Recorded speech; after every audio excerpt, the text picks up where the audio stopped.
Yo, salute. Nick's Real Talk, man. Divine. About to get out my grind, hop in the Black Knight. About to make it happen, man. Nick's Real Talk, we all over the place. About to get it popping. Divine, Bronx, Jedi, 7-6. The night show, the morning show. Nick's Real Talk, man. About to get in the Black Knight. Nick's Real Talk, let's get it popping. We hopping like topping, and the Jumpman brand ain't no stopping. Divine and Bronx, Jedi, 7-6. We lit from Facebook, Twitter to Twitch, and all that shit. We number uno with the promo that blow like nitro. Now the streets are buzzing, so we flow with the night show. So spike them likes below. That thumbs up, run them up, and you double up, cause it's Nick's Real Talk, and we on the come up. We'll salute to the cats in the chat. So where it's at, now you place the chats. When I pace that under space, while faces at. We lace these cats with news, notes, stats. Game recap, no hyperbole, we straight facts. In fact, we say it lit like a candle throughout the handle on the banner. We violent, so subscribe to the channel. Nick's Real Talk. Nick's Real Talk.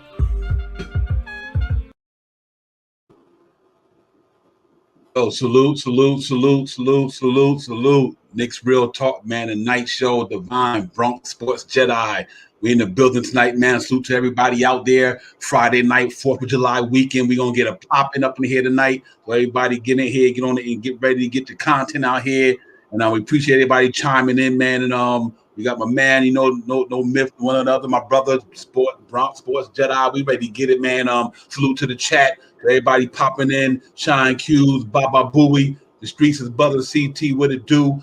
Salute to everybody there. Facebook, Instagram, Twitter, YouTube.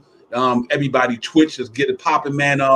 Real quick, man. Y'all already know the deal, man. COVID-19 still out there, man. Keep your hands, watch your distance. Keep your distance, watch your hands, protect where your mask, all that good stuff. Real quick, man. Shout out, prayers up to everybody in Southside Florida. I hope everything, y'all, we all in your prayers up here, man. Taffy down there with the building collapsing, man. They got injured, dead people down there, and so salute to everybody down there. Keep your prayers up and everything, man. We praying for y'all down there. But let's get it popping, man. We got my man in here. We got Bronx Jedi in the building. We're going to get into it tonight, man. All things Knicks, the off-season edition, the 4th of July weekend edition. We talking R.J. Barrett, signing, trade, free agency, whatever might be on your mind. We're going to get it popping tonight. NBA playoffs. We're going to get into it. Bronx Jedi, what's popping, my brother?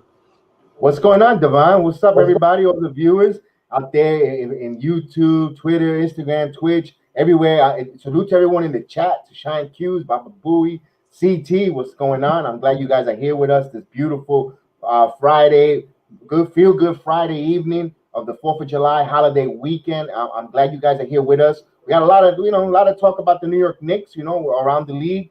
We know that the Canadian Olympic team with our main man RJ Barrett is leading the main talk. RJ Barrett is having, leading that team to try to qualify for the Summer Olympics. We got that to unpack. We got a lot to talk about, man. I'm glad to see you here tonight on Nick's Real Talk. Hit that like and subscribe. That's the most important thing of all. Get that notification bell so when we always come on live, you always join us. We always look forward to seeing you and talking to you. You guys are like our family, our Friday night family, our regular season family. And we enjoy and we love coming to speak with you and being a part of your time.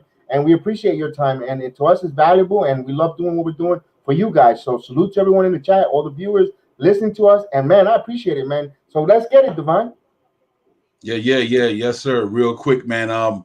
Y'all make sure y'all go down there, man, and holler at my boy, Bronx Sports Jedi. Y'all go down there, man. When you see you got that notification going, man, y'all go check out the show. I need y'all Nick loyal fans down here on Nick's Real Talk. Much as I appreciate you guys, I want y'all to go down there, man, on Mondays. If you're bilingual, you go down there to Monday. Bronx Sports Jedi got the bilingual program going on Monday nights. Now on Thursday nights, me and him be on Thursday nights. Y'all come on in there, man. We talking Yankees, Mets, Knicks, Nets, everything, man. We talking all sports down there. So y'all make sure y'all get that popping. Yeah, man, we ready to get into it, man. Like I said, we got a lot going on, man. RJ shining in a pre-qualifying game. I seen a crazy Valdoza video today when he was oh my goodness, man, that passing and that ball handling is ridiculous. So I seen that today, man. That was real nice to see. So we're gonna get into it, man. But yeah, let's start off right now, real quick with the NBA playoffs to get that out the way. As I know, they go Atlanta's tied with Milwaukee 3-3. They about to go back to Atlanta for Game 7. We don't know if Antetokounmpo or Trae Young going to play. I got a feeling Trae Young ain't going to miss that game for the world. We have to see how Antetokounmpo is doing, whether he's going to play or not. So it's going to be Game 7 tomorrow for them guys, man. As you know, Chris Paul and them, they beat the Clippers. And so now they going to the NBA Finals. Chris Paul for the first time. So congratulations to him for getting there in his career. Good series, man. But no Kawhi Leonard and all them guys, so it's a little different for the Clippers. But they was gritty though. They showed they gut, their heart. They just couldn't get it done, man. Chris Paul won that game. That game 6, man. He closed it out, bro. He really put up 41, did his thing, man. So salute to the Phoenix Suns. But we here on the Knick program. And then we're going to get into it. And we'll open up the panel in a few minutes. We get our panelists in here, man. We can get it popping. But let's real quick. Let's talk about this R.J. Barrett thing, man. The young man is in the Canadian team trying to qualify for the Olympics. Had a good first game, man. 23 points, 6 assists, something like that. Five rebounds, whatever the case may be. Did a good game. Second game, he got going in the second half, 16 points, 3 assists. So he did good there. He's having a good qualifying, man. It's good for him to get that experience. So let's, other than all the trade speculation that's surrounded around his name, and we get into that later on in the show. But you hear all the trade buzz, whether Knicks Nation and another couple of other daily news talking about Knicks willing to trade R.J. Barrett and the trade for a max player. We're gonna get into all that. But right now, let's salute R.J. Barrett, man. I know just black out the noise and keep doing your thing. You know what I mean? And real quick, Obi Toppin and Emmanuel quickly select team. Salute. The young brother get the chance to go up against some of the creme de la creme to get their game right for the summer, then to go into training camp, haven't had some run, some shine. And I think that's going to be, be good for them. So we're looking forward to that, BX. But, R.J. Barrett, this is going to be a good year for him. I hope the Knicks, they stay impact. I hope they don't trade him. But I really believe that R.J. Barrett really going to have a special year for the Knicks. I get it. They have to trade him. We have to live with whatever the Knicks organization do. But I'm hoping it's just a lot of noise. I just don't make sense to trade an up-and-coming guy like that who you hope you can get with Randall and get somebody to go with them too, instead of getting rid of them. But, you never know how it goes. The chips fall where they made, whatever the case may be. But right now, R.J. Barrett is having a good summer, man. He's putting in work. And let's hope that he remain a Knick, BX.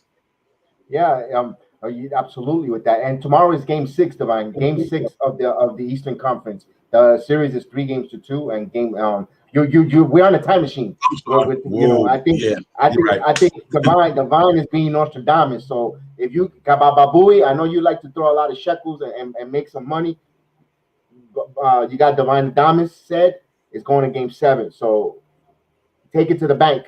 I think we're going 7. So absolutely with that one. So good up. Divine, he's got that ESP. He's ahead of the game. So he's revolutionary, guys. That's why I gotta give him that thumbs up. We gotta follow, we subscribe because the man's got vision. So let's get that going. And with R.J. Barrett, man, my thing is, Divine, I think we need to hold on to him. He's an ascending ball player that we've been craving for in our draft picks. How many times we complain? I hate to say that word. I dislike saying that word because why don't we have a player up and coming? Why can't we grow? Why can't we get this? Other locations or in other Twitter platforms, they're talking about, man, we drafted Kristaps Porzingis in that draft, and we should have drafted Devin Booker. Those type. So let's not have why go into that conversation in a few years when we have our ascending player on the roster right now, and R.J. Barrett. Let's build with him. Let him grow up. Let him go forward and go ahead. And why is the rush of get rid of him? But like you said, if it is for a generational, ascending, transitional NBA player that's gonna really take us to that promised gold mine, because nothing is for sure. But if you could get that transitional generational player and he's gonna be part of that deal, then you got to listen to the conversation. And like you said, we're Knicks fans. So if they do move him, although some of us might not agree with it and not like it, but we root for the laundry anyway to begin with. But we would like to see our homegrown player grow in that laundry, go with it, so we could tailor it to their custom, to their liking, and so it looks good on them. Like the way Will Smith said in Men in Black. You know what? The thing between you and me, I make it look good, and we want our homegrown talent players to make it look good. And that's why I really don't want R.J. Barrett really to get traded, Divine. Yeah, I agree. I'm gonna bring CT in the panel. He can give us his thoughts and ideas on that as well. So everybody, YouTube, Facebook, Instagram, Twitter, You know, y'all chiming in. We got my man CT from the streets is buzzing about to pop on with us and give us his thoughts on and on what's going on out in the Nick universe. So salute to my brother CT. You know, listen, we got the Queen gonna pop up in here as well from the Queen's Court. Queen of all queens, Stephanie gonna be in the building. She's about to pop on, but we gotta get it popping up in here. Next real talk. Bring the Queen in the building. Queen, salute. How are you, sister? All right. I miss you Hello, guys. Stephanie. How are you? Hello. Hi, CT. Live. Hey, Steph. Yes, Divine, yes. BX. That's why it's raining in North Carolina because you popped on. I'm in Georgia. It's raining here too. Really? Well, you still down? You still down in Georgia? Yeah, I got down here maybe Saturday. I'll be here up until the draft party. Then I'll drive back. Nice. Okay. Wow. Well, Nice getaway. Glad you, sister. Great show today too. That was a great show today. Yeah, yes indeed. Thank you for tuning in. I appreciate it. You know, we got to get in. I know the last couple of weeks, Steph, I was like, man, I wake up like, it's 6 o'clock. I done missed the Queen already. You know, come on from a long day, you wind up dozing off. And I'm like, oh man, I wake up like, it's 6 o'clock, 7 o'clock. I'm getting ready for my street. Forgot about that she was on. You know, but it's all love. You know, we miss you. You know, we with you in thought. Yes, indeed, Definitely, we with you in thought. But yeah, we were just talking about the RJ Barrett at the at the Olympic trials, having a good Olympic qualifying thing over there with the Canadian team. With all the trade buzz, him and the speculation going around with the trades and things. So I was going to tell CT, what's his thoughts on that? Because I guess if he got to go for a generational guy, it is what it is. But Lord, I hope they don't trade that dude and just let him profit. But if they do, I get it. They got something bigger than we can imagine. But I hope they find a way to keep him with Julius Randle and get somebody. That would be my dream scenario. But we had to see how it goes. CT, what you think, my brother? Yeah, I have to agree. I've said to you guys before, my preference is to always sign a player or draft them rather than trade. Now, if the right trade comes along, you absolutely, have to look at it. You have to assess every trade, every offer out there, if it's going to make your team better. We're in this predicament where, we fast tracked our progress significantly. And no one really expected that. Everyone assumed going into this year that RJ would be a piece for the future to build around. Now he's being considered, can he be used to bring in better talent? So it's a tricky situation. Me personally, I think I really like to keep RJ around and sign a number one in free agency, whenever that be. I'm not in a rush. I'm not an impatient fan. I've been around since 91, and I've waited this long. And so, yeah, that's my thoughts. And what do you think, Stephanie? I would like to keep RJ too. I'm high on him. I know a lot of fans don't think he has a high ceiling. I think he does.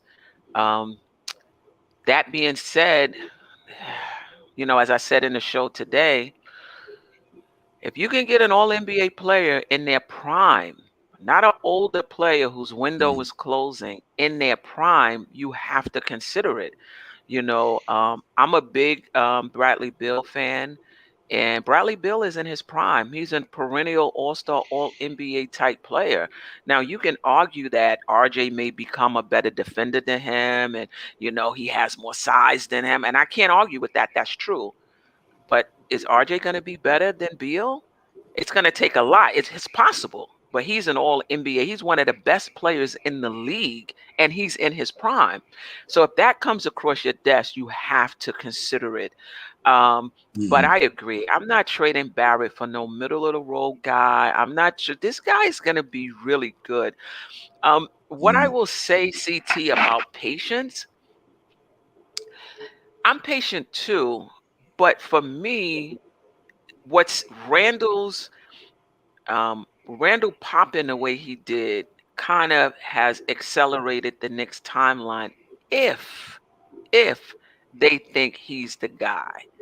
That's all I'm saying. If they may be having internal discussions about that right now, but if they think that this is not just a fluke that he became an all-star and an all-NBA player, that they really believe this is who he's going to be going forward, you have to maximize his prime years.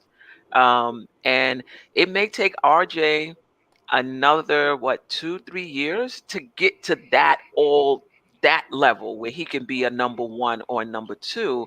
Now by that time, Randall is over 30 and the window is a little shorter. So to me it's all about timing. And this is so funny, and I'm not going to take up a lot of time.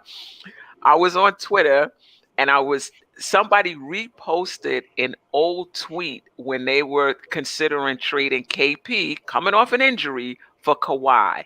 And you would have thought that it's the same thing.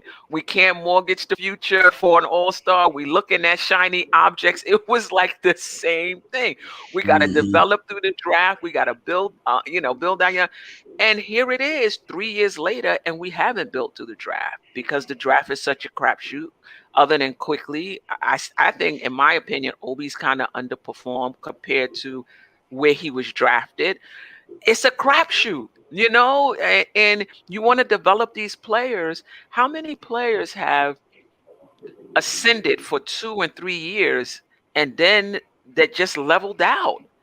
And that's all they're going to become. So we're taking a risk trading our young players, but we're also taking a risk not trading them, because what if they don't become who we think they're going to come? There's risk both ways. It's just kind of managing it and trying to make educated decisions around these things. Yeah, absolutely. It's hard for me. It's hard for me to fathom him right now. I just don't want the Knicks to fall into that thing where nobody feel like if I go to the Knicks, they're not going to keep me. You know what I mean? And we haven't been like that. Right. We kept Knox. Right. We kept Knox. We kept Frank. Right. We kept. Hopefully we kept Mitch too long as we could keep him. But it's a new regime, new plan. Right. Like you said, accelerated the process. Now they might be like, it's time to go big game hunting, because we think that we got enough with us, enough structure, enough money, enough cap room, enough grab picks to say, you know what, let's just go for it. They might feel that way, and I can't argue with that because they are in a good situation. But if whatever they do, as long as they don't mortgage the future, I love RJ Barrett. I think him coming to his rookie year in New York City to embrace this city, put up with all the stuff that go on in this city, but off the court, and be able to come into the second year and elevate his game to get better. I just love that about a kid, you know what I mean? But it ain't about me; it's about the Knicks organization. So, but we hope that they keep around, man. And I love to see them just get somebody to go with him and Randall. Though it's Randall. If it's somebody better than RJ Barrett, there's Randall 1 or 2 or 2-on-1 with that guy, and that gives RJ Barrett with less pressure on him to just continue to grow. So hopefully, we could do it that way. I'm all for that. Yeah, absolutely. I think it'll be the right way to go. I mean, it's so much out there, Stephanie. I mean, and CT and BX. It's like we are the trade rumor platform when it comes to everybody in New York. It's always rumors out here. This for like decades. Every year, somebody going to governor New York. New York going after this. Oh my God, it's great because it gives you news feed. But man, I'm so used to it that even with the Damian Lillard situation, I don't think Damian Lillard leaving Portland. I really don't. I just don't think he's leaving. I don't. That my opinion, BX. I don't. I just think that what Chauncey Billups coming in there. Besides the off court stuff, that if that's the case, it may be different. But I think if they revamp with Chauncey Billups, they might got a fresher mind, a fresher set of eyes, a fresher voice in the locker room. They still can go out there and sign a couple of key pieces to help them get back to where they probably think they need to be. So I don't, they might just hold on to this thing. You never know. They might not blow it up. To be honest with you, BX. Yeah, I agree with that. I could see that. They want to retool. Maybe maybe one of the salaries. I remember that we told you that about that rumor. We were talking about that on Bronx Sports Talk yesterday about Robert Covington. The Knicks had a talk. I guess when they were talking and inquiring about Damian Lillard, they also inquired about Robert Covington coming over to the Knicks with I think it was Kevin Knox, the 21st pick, and maybe the another pick or so forth. Whatever it was, I don't have the full details on that. But it's just a rumor that we're just talking about it. And I remember I was asking Divine that question. What was your thoughts on Robert Covington? Since Portland plays on the West Coast, I really don't have the knowledge of breaking down it or having an opinion of Robin Covington. I know he's a good NBA player. I think he's a good 3-and-D that we might need. And like Divine's thought was, it was an upgrade from Reggie Bullock. So my question is to you guys, our guests, what are your guys' thought on that? If that's a truth to that rumor? Any one of you guys, CT or Stephanie? Let's go with CT first, and then we'll head over to Stephanie. Yeah, Robert Covington. I have to see what contract he's on.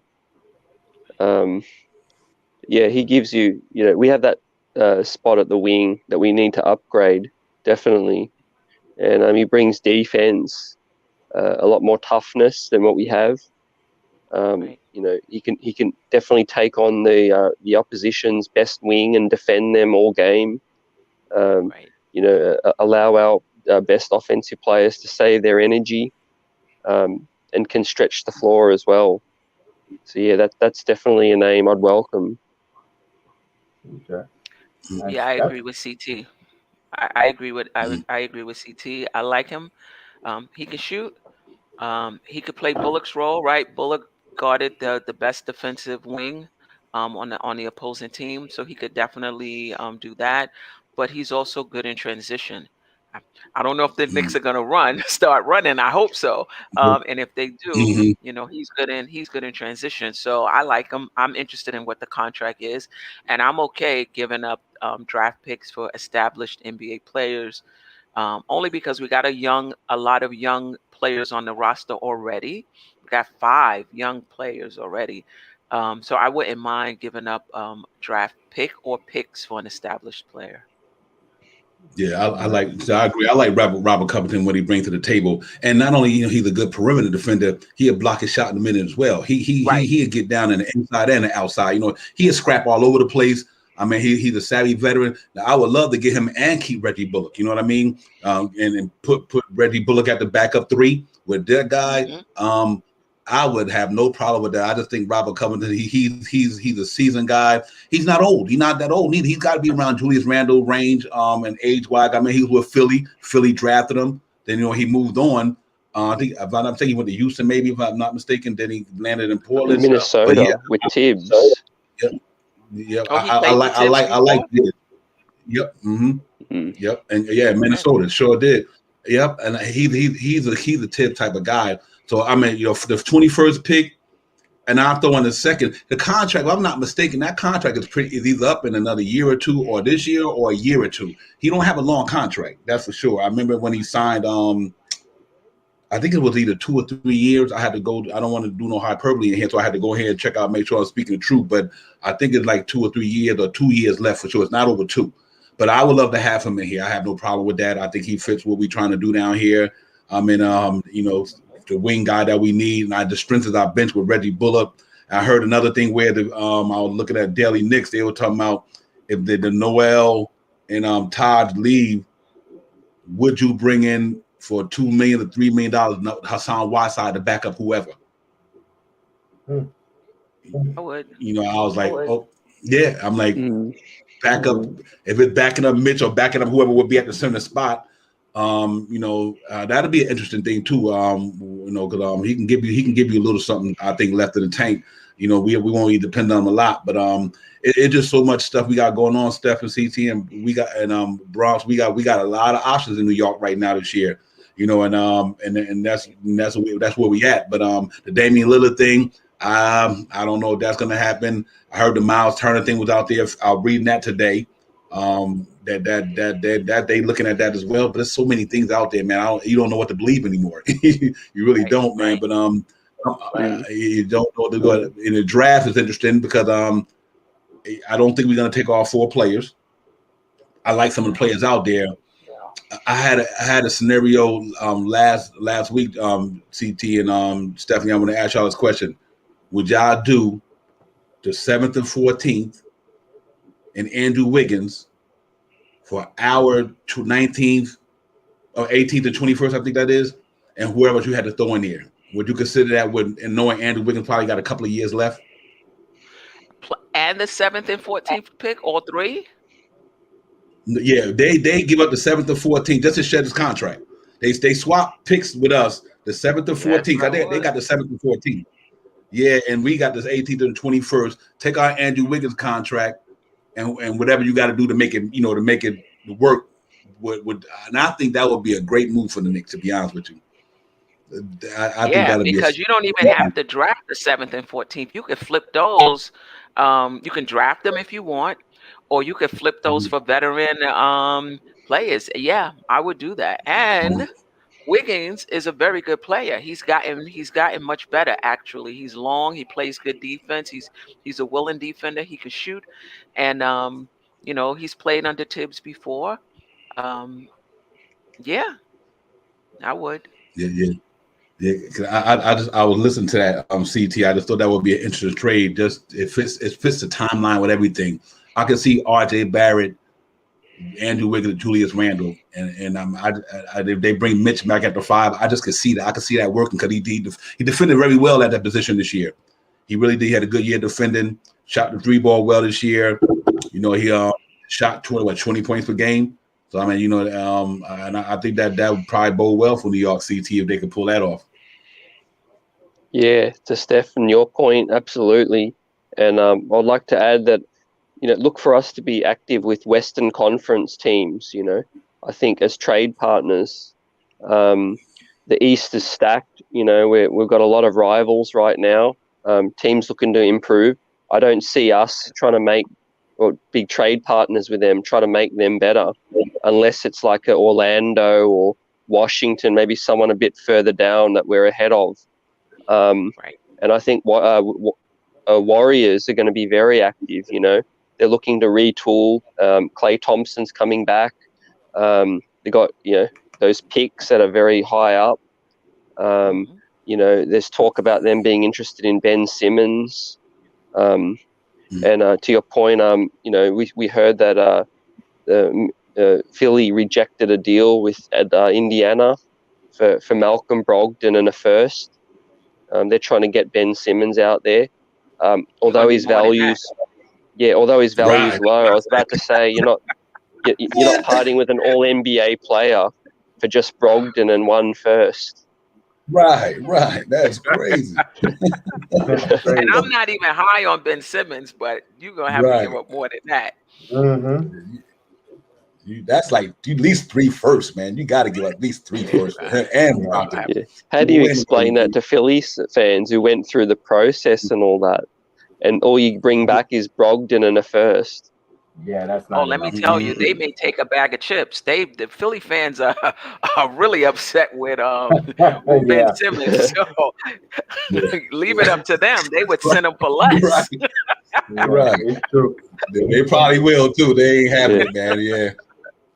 He would fit well, but if I'm them, the first business I'm trying to do is get out of Tobias Harris's $30 million contract.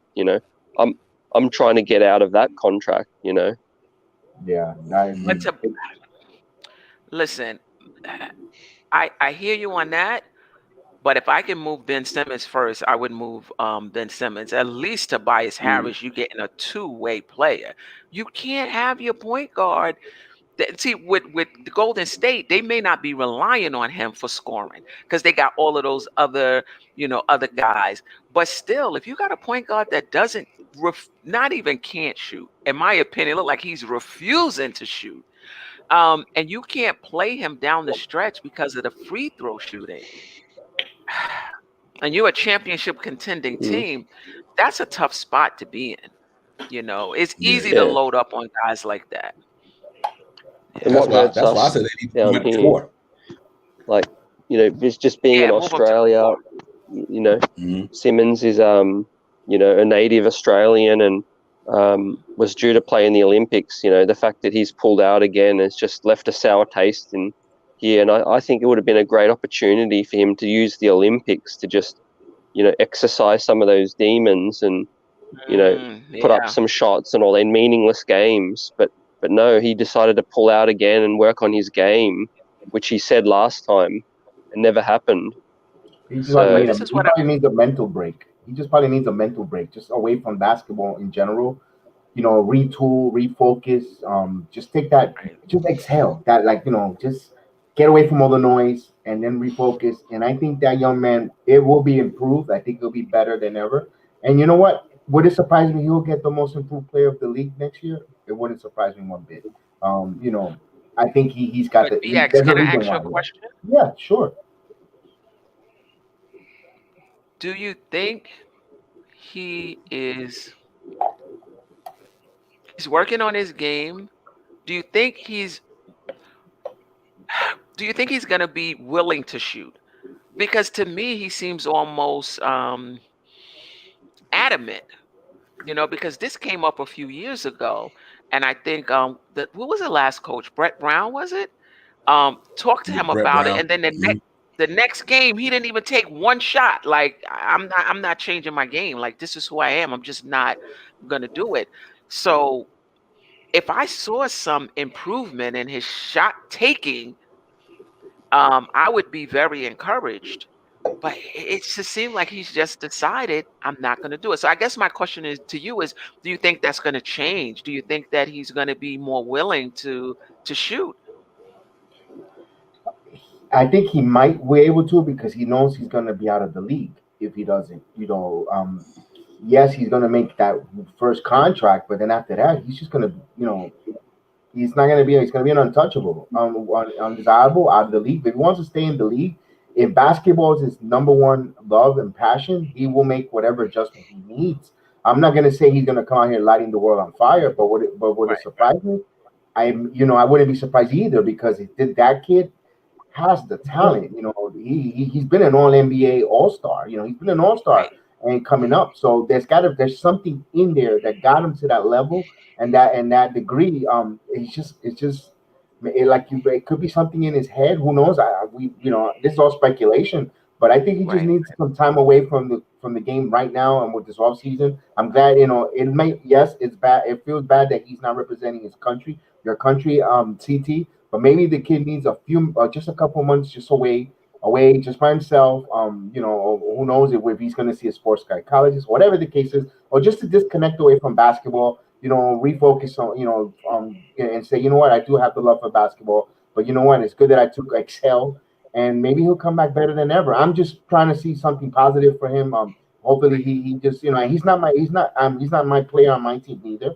But he's still a young man, and this is want to see young men succeed, and remember Kevin Love has dealt with it, and with the mental health issues. Sometimes it's a pressure packed situation that yeah, they just need that break. That they're still kids at the end of the day, and hopefully he retools, and I hope he does. I hope he does win most improved player next year in the league. Not against my Knicks, but hey. Yeah, that's right. That's right. right. Hey, what? I think he need to change the scenery. To be honest with you, I think Ben Simmons is an up and down the court player. He's like to me like an Alpha Payton, up and down the court. When Alpha was in Orlando in his beginning of his career, you see him run up and down that court, getting triple doubles. But when you go to that half court game, there's nothing for Ben Simmons because he can't shoot. But his transition game is phenomenal. And I think now with the way Philly playing, now they kind of slowing it down with Doc Rivers down there with Joel Embiid. Joel Embiid's not running up and down the court. So I think they might need to find Ben Simmons in a situation where he can run up and down the court, get on a fast break, get the lobs, get flushing it on people. Because other than that, if he don't have no jump shot, then that's not going to bode well for him for sure. Because then everybody going to key on. They're going to say, you know what? Stand back, stay 5 feet away from him. As long as he don't penetrate, let him shoot. And I just think that's a detriment to what Philly trying to do. Yeah, so I think if they don't change the game plan, which I don't think they will, because I don't think they're not gonna change the game plan for Joel Embiid. I think Ben Simmons should just go to another team that has that, like a young team like Chicago, like Zach LaVine. They like to get up and down the court. Zach LaVine, Kobe White, all them guys. He need to go to a team with that fits his game, because if not, he's gonna have a tough time for the rest of his career, man. Not be able to shoot. The league is too smarter than that, you know what I mean? So we had to see on the Ben Simmons thing, but like you said, be as long as they don't do it against the Knicks, who cares? You can improve all he want to. But yeah, man, let me ask you a question. Would you take him on the Knicks, Steph?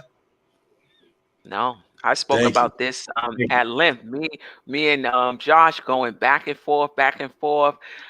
No, and you know what? You know why? Because he takes up so much of your salary cap. So if you got a guy taking up so much of your salary cap and they are not an offensive player, now you got to go out and get offensive players, and you can't because or not that you can't, but you're limited because he's taken Mhm. up a more of a portion of the cap than he needs to.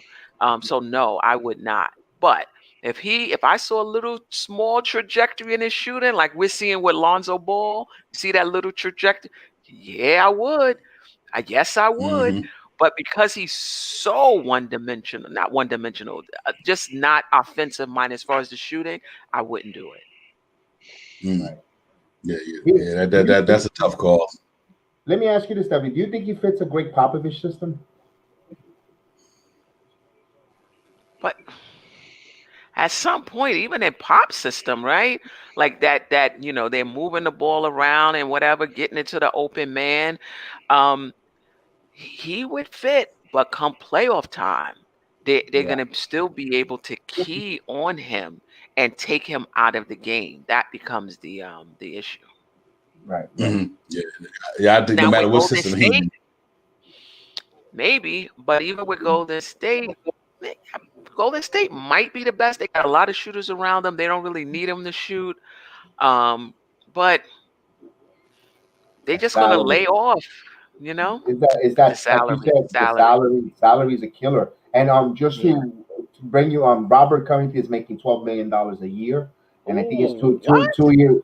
2 years. That's Yeah, what I was saying. He only making 12. Yeah, he making man. Oh 12. He signed a goodness. Man, he signed a 4-year, sign me up. $46 million contract with Philadelphia, and then he's been moved. So he's a $12 million player. I think he has 2 more years left on his deal with that. Yes. Yeah, so who knows if Mhm. Portland, that's kind of It's a head scratching if they're steal. willing to move him for 12 million. I thought he had a higher. I thought he was like CJ McCullough type of money. Nah, That's he was nowhere near that. Yeah. That's why I Put feel it about this him. I way, think I he think doesn't make sense. I think Alec Burks is in line to get something around there, and I know who I would choose. Oh, absolutely, absolutely. I agree with you, CT, 100%. And then I had another thing. I thought I enjoy having Stephanie because I always like to throw her opinion and everything on there. I was telling you last program, if you're Philadelphia, and you see a proposal of you're gonna send Ben Simmons with Tobias Harris to Sacramento for Fox, Halibut, and Marvin Bagley the third. Maybe and whatever it needs to fit for picks or money, whatever to make it work. Those are the main centric players. Would you think of Philadelphia or think about trying to do that move? This is the only thing about that move. It takes you out of championship contention. Because I think Fox hasn't really been there. Bagley, this is what his second, maybe third year in the league. They're having issues with him. I'm not sure about the fit between Simmons and Bagley. Not Simmons, Embiid and Bagley. Um, Tobias is not a bad, I was down on Tobias too, but he came up. He came up. He showed up in those games for him because I was saying that too. You got so much money tied up in Tobias Harris. I don't think Philly would do it. I think Philly takes a step back if they do it. Got you. Yeah, because remember Tobias Harris is a Doc Rivers guy. He had his best season in the Clippers with him, and now he's doing a good job for Philadelphia. So maybe they might not do a Harris. They might throw in another player. Whatever the case is. But it's around Ben Simmons but like you said, if they were to acquire Fox and Bagley and so forth, they haven't been there, and they got to get rid of that not so good mentality. Get into that winning atmosphere, winning culture, and like retool, re-enter, recalibrate, reprogram their minds for winning culture. So that's Right. another thing too. You got to be careful when you bring players in. What do you think about that, TT? I know we spoke about it, but go ahead and rehash that with us as well. Yeah, I think that's an interesting trade, actually. I think I can see it being quite even, in terms of for both sides, getting a fresh start. Because I was looking at Sacramento, and I think they're at the point where they're seriously got to consider, is Fox, elevating them. He's been there a few years. He's earning the Supermax. I think he has like a $200 million deal. And they're just not getting any better. And for me, I was also thinking about Philly, and everyone's talking about Ben Simmons, but what do you think is the possibility that they entertain moving or listening to offers for Embiid instead, with his knees in mind? Yeah, that's a tough one. Let me piggyback off the first one though. I think if you keep Tobias Harris and you do De'Aaron Fox and Harrison Barnes, I think Philly might jump on it. You know what I mean? If you keep the Tobias Harris out of the trade and you bring in Harris and Barnes and De'Aaron Fox, I think they could pull that off. I think because the Harrison Barnes is a savvy veteran, and Ben Simmons and De'Aaron Fox's contracts are almost in the same ball. If we might have to give up this or that, I definitely could see them doing that because I don't think they would do the other route just due to the fact they still in trying to contend mode. Like Stephanie said, they still in contend mode. I mean, and I don't think they would take on the young guys who haven't been in the playoff, don't know what it is to win a big game. I don't think they would do that unless they were looking to go a different direction. For Embiid, it depends because he's about to get another contract soon. So really? Who knows? I mean, yeah, his should be up pretty soon, at least another year or two. I think he'd be ready to go for another one. You know what I mean? So that would definitely be interesting. Would you bring an Embiid to New York? Yes. Yes. Okay. Yes. Listen. Embiid. Okay. I was watching him in the playoffs and through the season too. I said, look at Embiid with the turn. He got such a nice touch with the turnaround jumper in the lane. He's really, really developed and expanded his game. I'm a little concerned about the ankle, but he seems to be. This is probably the least amount of games he's missed, right? Because like every season, he's like, he's missing games. I would take that chance. I really like Embiid. Okay. That's what I want to know. Would everybody take that chance? And I feel the same way about Kawhi Leonard right now. I'm like, man, I want Kawhi, but God, man, we're gonna pay $200 million for 40 games a year. That thing got me tripping. I'm like, I love the claw. But I'm like, dude, Nick, oh my God, it's so scary with all these guys with these injuries, man. And I'm like, are we as an organization in that space where we could do that? I just don't want another Antonio McDyess. Don't want another Stoudemire situation that we got to do this all over again. I'm like, point. Yeah, man. And other than that, from the business side, I don't want none of them. Talent wise, I'll take all of them. But from the business side, man, I'm just so scared. These cats, we gonna be as Knicks fans, we gonna be on these channels going crazy. Like, man, I knew he should have signed that dude. I knew he could have stayed healthy. Then we gonna be ripping these Knicks. So I would love to have him, Kawhi Leonard. As much as I love the claw, but his injury history is really concerning me. Giving out a max deal, it really is, man. And I know he's nice, but now I'm concerned about, man, you missed. Because if he was in that playoffs, I think they would have won that. I think they would be in the finals right now if he wouldn't have went down. You know what I mean? And but it's just hard to take that risk on that money, man. But I hope a lot of those. I'll just quickly say a lot of those huge deals where you just really look at it and you cringe. A lot of them are because the team was over the cap and the player was a restricted free agent, and the team just had to pay as much as they can to keep them or lose them. So it's sort of like it's hard to evaluate the contract by itself because the team had no choice. They have to pay the highest they can or they lose them. Right. Yeah. From a Knicks standpoint, I like I said, man, I don't know if I can do it, bro. And I know they looking at the same thing, but you know what? It's going to be, like I said, all season. It's interesting right now. We got a lot going on, a lot of ideas out there, a lot of trade scenarios. Like I was telling Big Time, I seen the video of Luka Valdoza today. Man, that boy got handled, bro. His pass game was nasty. Yeah. Oh my God. I was like, this kid is. I'm like, if that dude could work out, if he works out for the Knicks, that puts us in a position that you wouldn't believe, because now we ain't got to worry about that position. We got money to spend on. I mean, I could bring back Derrick Rose with Valdoza to me. If Valdoza works out, if he just pans out, you could bring back Derrick Rose. You still got a veteran point guard on the team who knows the system, had a good year last year. Now you can, if you want to go big game hunting in free agency, you got cap money even more because you kept Valdoza filled up a need. Now you got that money to go get somebody who you the creme de la creme out there. The Knicks are in a good spot, Steph and CT. Now I hope we utilize this offseason right. This is a big year for the whole front office, because last year was this is a big year for these guys. We got to see what really Brock Aller, Walt Perrin in the draft. We're going to see what you're going to do. Now we're going to see what you made of. Leon Rose and all that. We know kind of what Scott Perry do. Worldwide West, now it's put up a shut up now, because now you got the infrastructure to go out there and make this thing happen. So I'm dying to see what they're going to pull off in the season. Like I said, RJ looked good.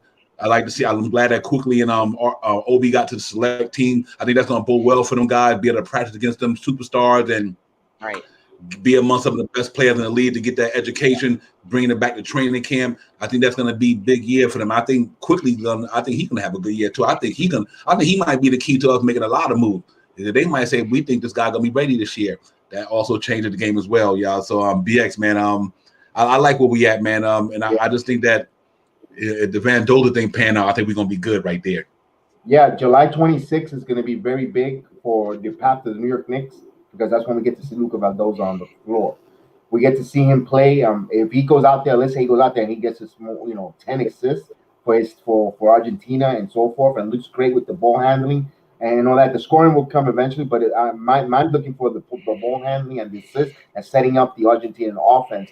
It might save us players and money in this year's free agency class going forward. And that's going to be huge. And also, even Franklin Aquina, he's, I already said the videos are already surfing for him practicing with team friends, and everyone's going crazy. The same videos of every year of Frank doing the same crossovers, hitting the same jumper, or driving to the lane, and then never pans out in the NBA. But hopefully, the kid, with this experience, he gets to elevate his game more. If he's in the plans for the New York Knicks, he might not even be in the plans for the New York Knicks going forward. So it's going to be interesting, those dates before, because remember, draft is the 29th. Free agency starts on the 3rd of August. So we get to see a couple games with these two players that in those positions that we need. And I know they got their mindset, but if they see something in these few qualifying games, it might trigger another direction of the Knicks. While we saw something, we might go another direction. So I wanted to know, Stephanie, I always say, I keep repeating it myself. I love speaking with you on that. I want to know who's your point guard, who's your thought of the point guard going to next season, who you like in your leaderboard. Me personally, my opinion, my leaderboard of point guard is Spencer Dinwiddie. It's only going to cost 17 or 19 or $21 million, because he already turned down the $12 million qualifier for the Brooklyn Nets. And they're saying, experts are saying that it's going to take around 17, 18 to bring him. I will give him 4 years, 81, or 4 years, 79 million range, or 3 years and with an option, and bring Spencer Dinwiddie. He's a proven point guard. But I would like to know your thought, because I always enjoy speaking with you. Let me hear that. Yeah, the point guard situation is so tricky. I think the Knicks can go in so many different ways with that.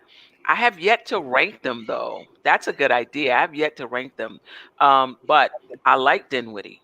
Dinwiddie was on my list of players if he's healthy. It's the money with Dinwiddie. He's coming off an injury. I guess they'll have the medical staff work him out and what have you, but we're not going to really know, right, until he plays games if he's able to regain his form. But if he's able to regain his form, I really like Dinwiddie.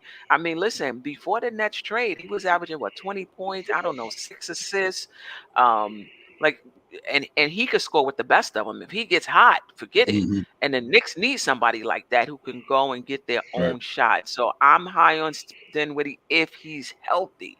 Now, coming off an injury, do I want to give him $20 million? And I heard him say, you're right, that's what he's going to take.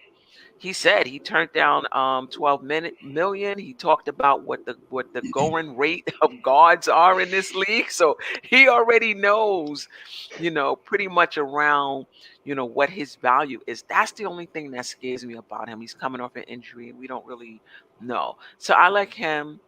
I like Ball. My only issue with Ball is he's coming into his own. Can he be a starter on a playoff, not a playoff team, but a team that's trying to build on what they did last year? Now, how the Knicks do that with 60% of their rotation unsigned? They got their work cut out for them, right? To build on a season when only got 4 players that was in that rotation coming back, and 2 of them were rookies, right? I like Ball as well. I like Lowry. I know BX, you don't like Lowry, but I like Lowry on a short contract of like a 2-year contract. I don't like him on a long contract. And this is what I'll say: for players that are old, or players that are B level players.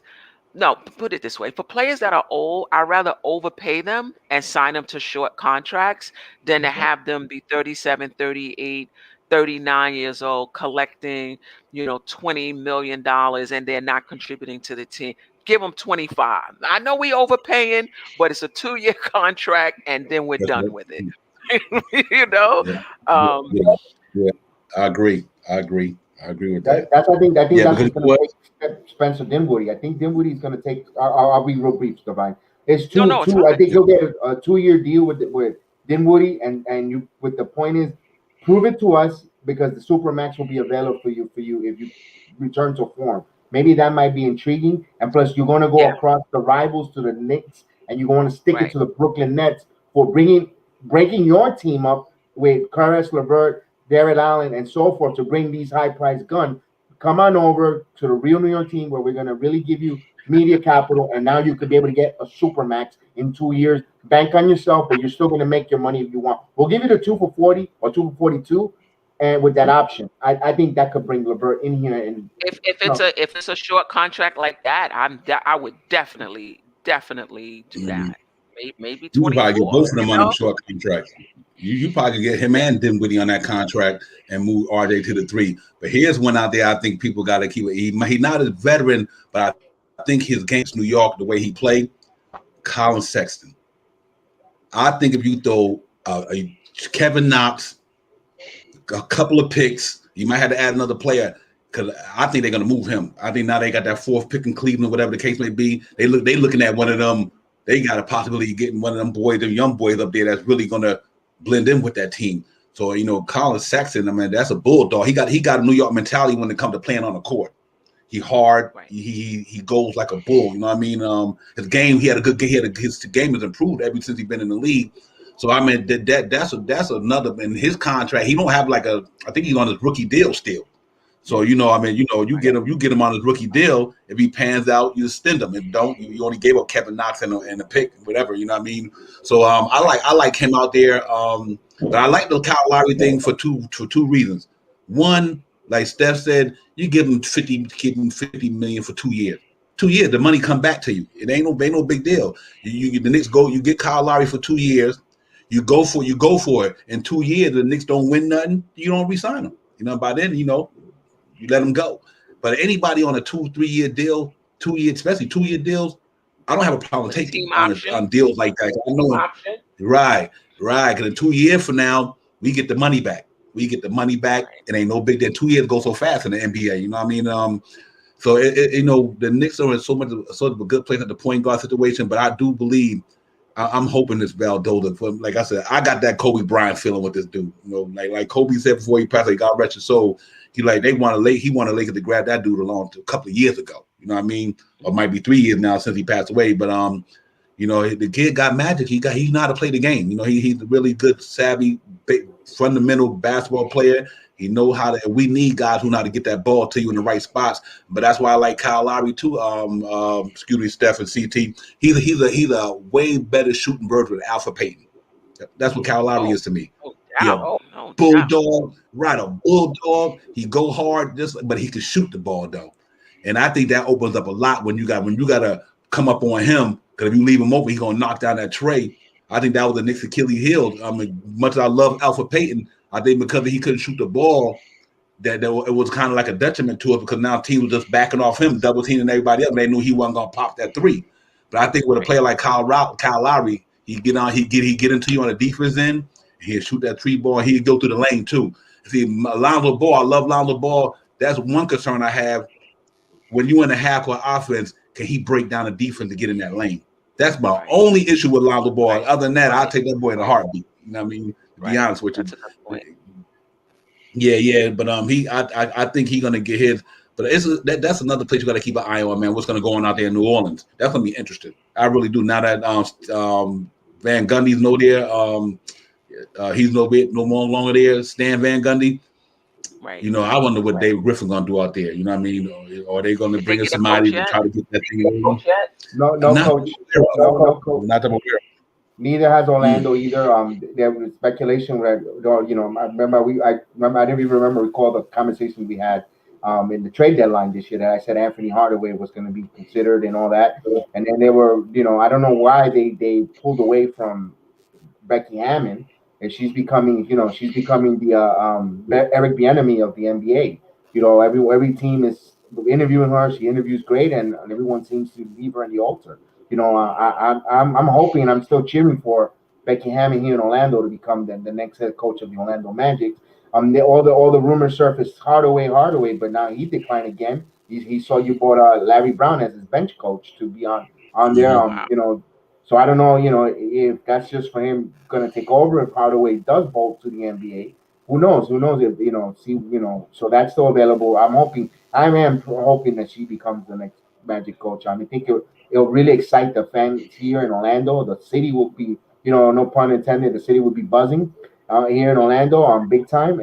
And I hope she does get that job going forward. And it'd be interesting to see who wants to take that Pelicans job. I'm thinking, you know, perfect. I don't know why they haven't even called. Kenny Atkins will be excellent for the Pelican job. Right. Yeah. I wonder if they see Kenny Atkins as a developmental coach. Sometimes these coaches get pigeonholed. I'm wondering if they see him as a developmental coach and they feel like they're ready to take the next step.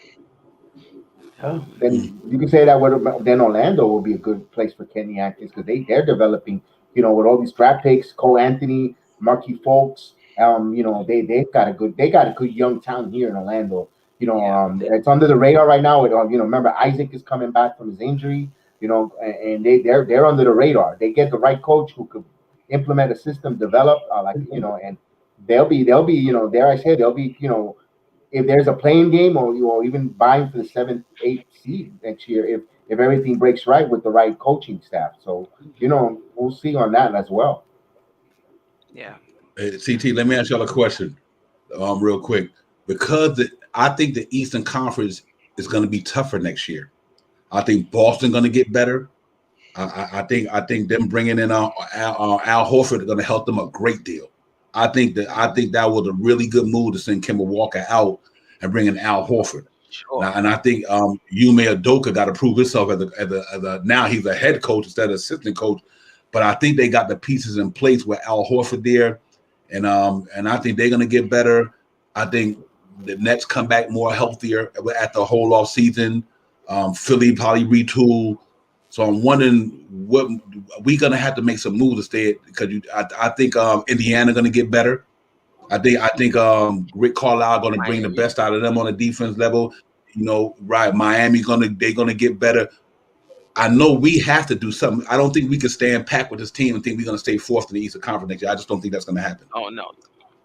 Yeah. So I'll throw this to CT. What do you look for the Knicks doing to get us? What do you think is the realistic scenario where the Knicks can better themselves? Because we know the Eastern Conference is going to be a juggernaut next year with all these teams regrouping and retooling. Yeah, great question. I think definitely they know their deficiencies. You know, it's one thing we know.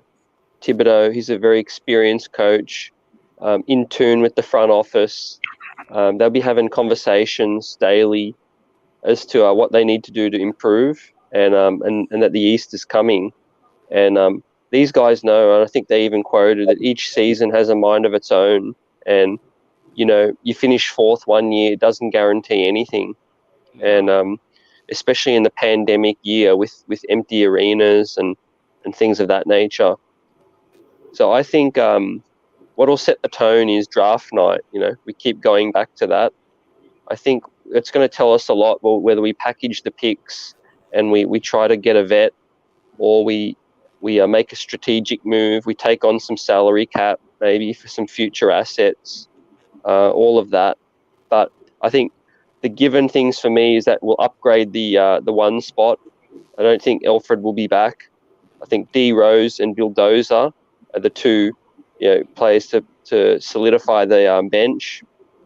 I think we'll look for a solidified point guard starting in this league. And I think we'll upgrade the wing spot and possibly the centre spot. Mitchell Robinson, there'll be some teams interested in taking a flyer on him on his cheap contract. And I think he's one of the players that has some of the higher currency in trade talks as well. And for me personally, I like to see a centre with a bit more offensive game.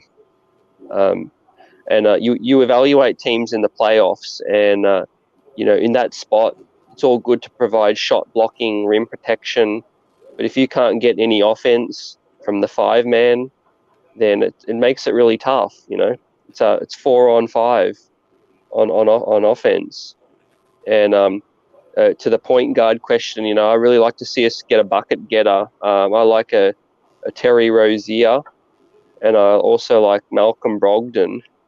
I love Brogdon. Yeah. Steph, what do you think? What do you think we need to do? This is what I'll say before I answer the question. I don't want the Knicks to be reckless and just spend their money to spend their money. So if they can't get, we need another all-star, all-NBA type player to go with Randall. If the front office feel that Randall is one, we need another one. And you don't want to spend up all your assets on these other type players, and then if one of those type players come free or become available, you don't have the assets to go after it. So they're in a tricky situation. I don't know if it was you, Divine, or BX who said it. They are in a tricky situation. You want to improve the team. You want to get another all-star if you can, but if you can't, just run it back. And by run it back, meaning get you a point guard, do like 3-year contracts, because you can't keep doing these 1-year contracts as well, because then you can't build.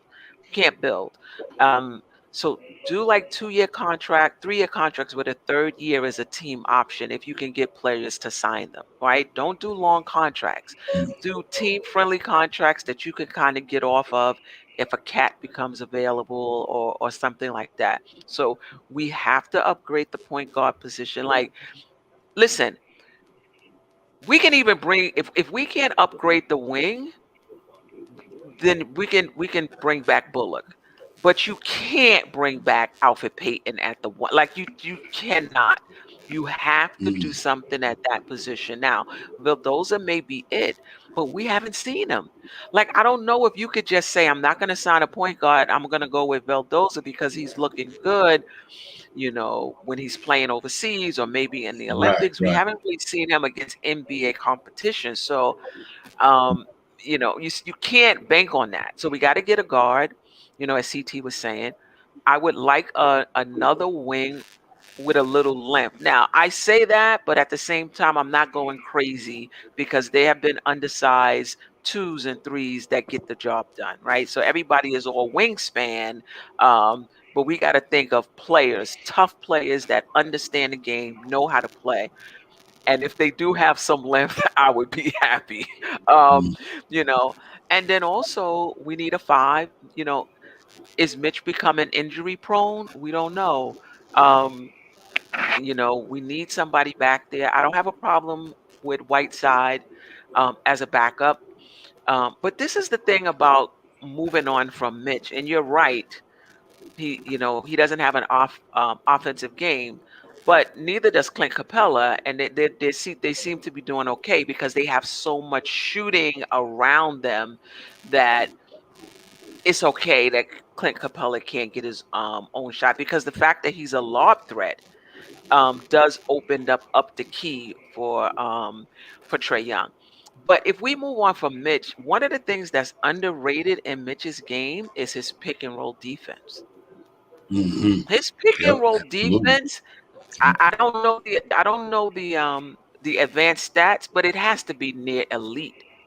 And to be able to hedge and not even hedge, to actually guard the guards out on the wing on switches, that is invaluable in today's NBA. Or to be able to hedge and still get back to your guy. So sometimes I look at his stats and I'm like, oh my God, not even 10 points, 8 rebounds, 1 block. We could get that anywhere, perhaps.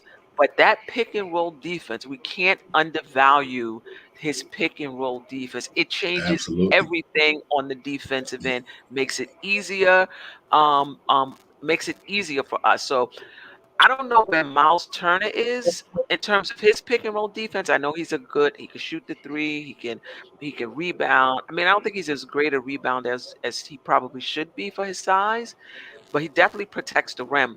But I want to know about his pick and roll defense. We need that. It changes everything. Right. Yeah, I agree. Real quick on the Knicks, to me, for $1.8 million, I don't care if you lose them in free agency. I would not let Mitchell Robinson go for no $1.8 million. The man made $1.8 million.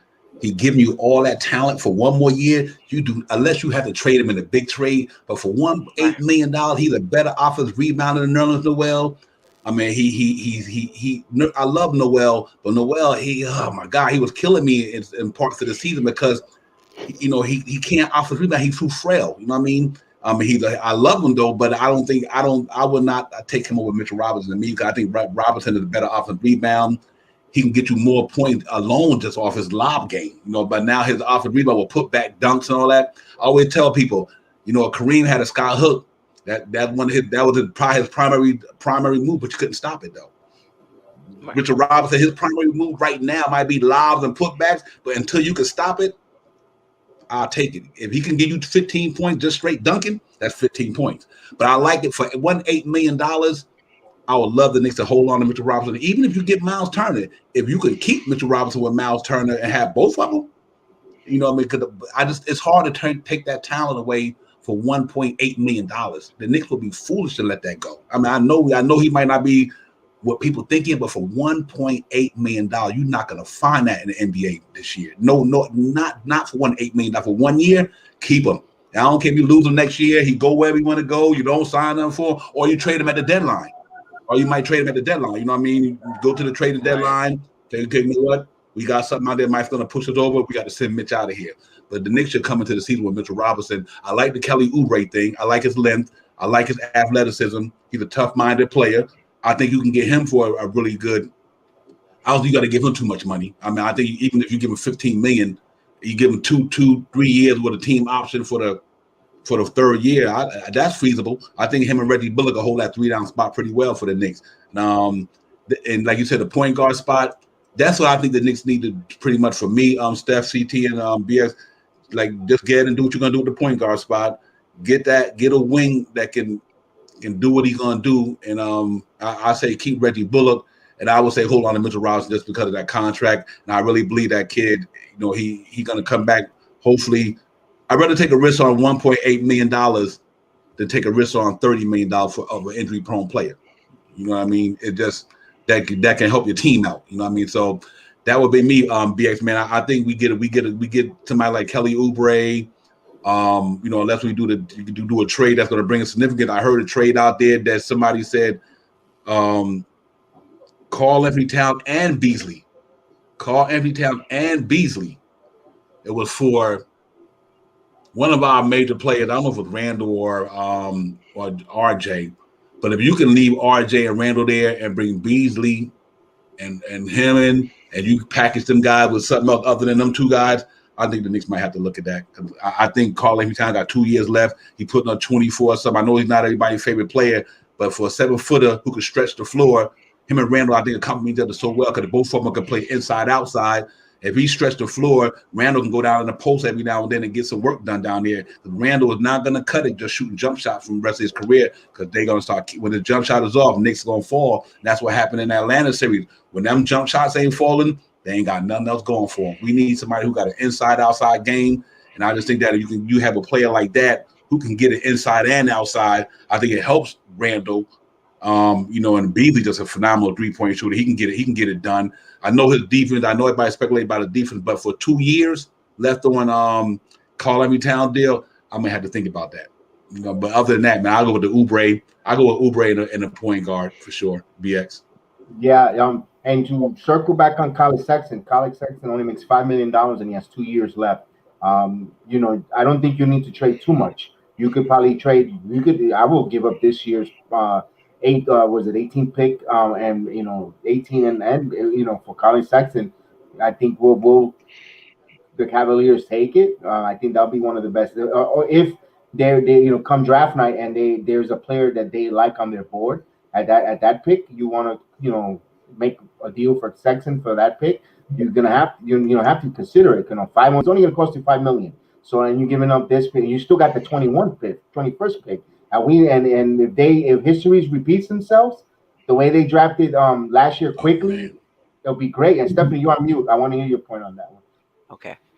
I think it's going to take more than that, BX. For Sexton, okay. I think it's going to take more than the 19th. You might have to do the 19th in Knox. You might have to do the 19th, 21st in Knox. I mean, I'm not high on Sexton, but a lot of people are. So y'all are convincing me to take some time and do my homework and really dig into this guy. Divine, whose opinion I respect. A few other people are really high on Sexton, so I'm going to do my homework. But I think it's going to take more than just a draft pick. I mean, he's been in the league for, I'm not for what, 2, 3 years now? 3 years, yep. Okay. He's an established player. He's gotten better every year. He would be our best point guard. I mean, well, we don't have anybody signed right now anyway, so that's not hard to be, right? I think it would take a little more. But if you can listen, who are we getting at the 9? I mean, I just did, part of my show was the draft show. Who are you getting at 19 and 21? You're not getting anybody in those two spots combined that's better than Sexton. Right. So, but if Cleveland has a logjam, my point is, just thinking on a thought, they have a logjam at point guard. Then let's say they get Suggs or Devon Mitchell or whatever the case is, and they have the point guard and they're slightly better. They think the future is slightly better what they have than Sexton, and Sexton is there in a logjam, and they're like, man, what? And you could actually say, hey, there's a player. Let's say they're eyeing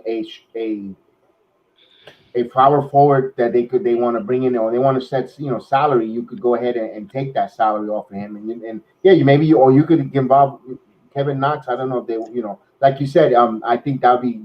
I want to give a multiple picks. I would just try to see if I could try to pull a fast one on Cleveland, and come with that. You have a logjam of players there. We'll give you this pick so you could pick in this one, and we'll give you a right to swap, or we could even give you the 19th, and we give you the 30th, that Detroit pick, and we'll see. What do you maybe you could prior. They're going to bring more younger talent in Cleveland, and see they put more shots on goal. It's just something to think about. And I think you do. I think you might need a little more to get Colin Sexton. You might, but you will never know because he's going to be going into the final year of his restricted free agency. So if you have a logjam, they're not going to re-sign him. So might as well get something now than wait until next season when the season is he's going to be restricted. They're not going to match him. So you at least you got a 30th and a 19th pick and see what that turns into. That's just my opinion on that. What do you think, CT? Yeah, you raise a really good point. If with Sexton's rookie contract coming to an end, if you invest in him and you give away some assets, you've really got to look at, are you going to be willing to pay whatever he wants for his next contract to keep him around? And I'm a little bit on the fence with Sexton. You know, I think he would definitely fill the void with scoring. We need some scoring from the one. And I think the other thing he brings is that mentality, you know, like Divine's point, he's built for New York. I want a player like that in the playoffs that's not afraid, you know, is confident, believes in himself. Sexton is, you know, an alpha player in terms of, you know, he's been dubbed maybe a little bit selfish at times, but for this New York team, we saw it fall apart, you know, with scoring. We actually held Atlanta to some very good numbers considering their high-powered offense. If we go back and watch that series again, you know, they were scoring 105, you know, 104. It was our offense that just didn't get it done. And I think that would fill that void with Sexton. You know, I wouldn't be mad at that deal, you know, if he can be had for the cheap. You know, Kevin Knox, you know, one pick this draft, maybe one future pick. Hey, roll the dice, you know. That would give you would only take up $5 million. You know, that would allow us to balloon payment or maybe absorb Andrew Wiggins' deal or something like that. Yeah, that's the reason why I really feel good about the deal, because it's $5 million. And after I seen what that boy did to the Brooklyn Nets a couple of games this year, he was giving them cats the business. I mean, when I mean giving somebody the business, Colin Sexton was giving the Nets the business. I'm like, oh, Kyrie and couldn't even. I'm like, this dude is giving these cats the business. But for $5 million, I mean, you know what? And you don't have to, you know, his salary is only $5 million. So Kevin Knox is like what, 6 or 7, 8, whatever. So you not far as other than giving up Kevin Knox and the picks, you don't got to give up too much. But to get that talent at $5 million, you got to go for that, bro. That dude can play some, and he's one of them cats can go downhill. He can get to the bucket, and his 3 games got better. So I think he's serviceable for $5 million. Like you said, that frees you up to spend to keep. Now you still got that money. You trade him for Kevin Knox and picks. You solve the point guard situation, and you still got that money. You know what I mean? So it's like, you know, and that's what's crazy about it, man. But he I think the Knicks will look at that in a heartbeat, and they don't have to give up too much for it. Yeah, I think they will look at that. I think I saw an article that they were looking at him. Right. Yeah.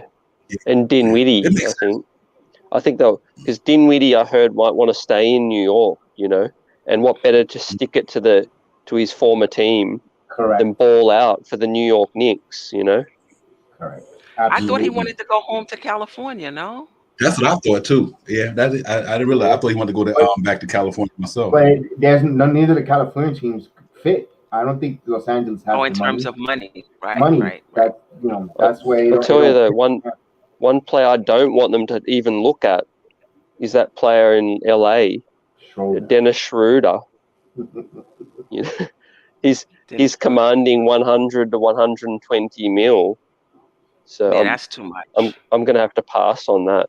Well, China, that's too much. Hey, what about, you got to keep an eye on this situation? Reggie Jackson for the Clippers. You know what I mean? Yeah. Now we really got to see, you know, are the Clippers going to bring that thing back? They're going to keep what they got there. I don't think Kawhi going. I think they're going to sign him. I think Steve Ballmer got the money. I think they're going to sign him in. And but that Reggie Jackson might be interested on the Knicks team because he's a veteran. I mean, remember he was balling with Harden, Durant, and Russell Westbrook when they was in Oklahoma City. He was that dude too. He got that $80 million deal when he had, you know, when he got his deal and boated. But he's a savvy veteran. He was getting this thing off in the playoffs against some cats. So that's a good. Did you hear about that? That your favorite player's favorite player, you know, signed on for Portland Summer League. Who's that? The walking bucket. Beasley. Yeah, he's playing Summer League for Portland as a 12-year vet. Wow. He really wants to make a team. He could be had for some. I'll tell you a sneaky, you know, being an Australian, I'll tell you a sneaky few signings that I would like to see us take a gamble on. I've always liked Aaron Baines, the center, just as something different as a backup center. You know, he's a bruiser. He rebounds like a demon. He pops the 3 now at a good rate. He's unrestricted. And I think Dante Exum, who's an unrestricted free agent, you know, reclamation, but he could be had for 2-3 million, trying to prove his worth. And he's a stout defender at the wing spot. Okay. Yeah. I don't know what happened to the game, guys. Me and my backup center that I would like to see the Knicks get a gamble is Willie Cauley-Stein. I think it'll cost like about $3 to $4 million. You bring him in here with Kenny Payne connection, try to revamp them. Say, look what we did with Nolan Noel, and look what the contract he's got. Come on here on a short, friendly deal, and you could leave him and chase the bigger money if you come in here and help us win. So I think that's an avenue that the Knicks go for that backup five, going forward with that. And like I like those names you brought up there also, CT, under the radar. Low money risk, make a high reward type of deal. Yeah. Yeah. And I think those type yeah. Go ahead. Get finish your point. I'll go to you afterwards. Like these under the radar guys, whoever they are, and there's a lot of them out there, these reclamation projects, I think they would do good on the Knicks because the Knicks provide a lot of structure. They have a coach that holds them accountable. And I think anybody who's struggling with the 3-point shot, like Miles Turner, like not struggling, but he's not shooting you're going to shoot a high percentage with the Knicks because you're not going to come in here and take any old kind of three. If you notice, the Knicks took the three that you practiced and you took it when you was open. And that's why the percentages were so high, So yeah, what you was going to say, Divine? Yeah. We got out of those 4 picks. How many do you think are going to stay in the Knicks organization? You think it's going to be? I'm looking at probably 2 of them. I think 2 stay, 2 go. I think we probably take 1, try to get something good for. I think one of them going to be maybe, like you said, end of the bench player who can learn for a couple of years, grow with the team, and then when it's his time, he get his shine. But 4 first round picks, I think somebody got to move some of them. Yeah, I think the Knicks are probably only going to keep 1. This is unless they package some of our young people in trades, and so now they need to replace it. Because remember, you got IQ, Obi, Knox, Barrett is still young. You got Mitchell. That's 5 young players already, and then you're going to bring in 2 more. I think they'll bring in 1. Maybe 2. But if they bring in 2, Knox or somebody is probably on their way out. Yeah, what I would do is, to your point, I would trade the 2 firsts to move up to a higher number and make the 1 pick. The 32nd pick, I would trade for next year's, maybe 2 second rounders in next year's one, because that's going to be very valuable for teams this year. 32, you don't have the guaranteed salary, but it's almost like a first rounder. And if you can flip that for a future 2 second round picks, that would mean in the 2023 draft, we may end up having 7 second round picks in the high school draft. So I would try to capitalize and flip those assets for future assets. Yeah, it would be great if we can flip them for like veteran players that can, contribute this year as well. That would be great. Right. That's why I think they're going to get only 1. I think only 1 is going to make the roster. I think they're going to end up trading for players.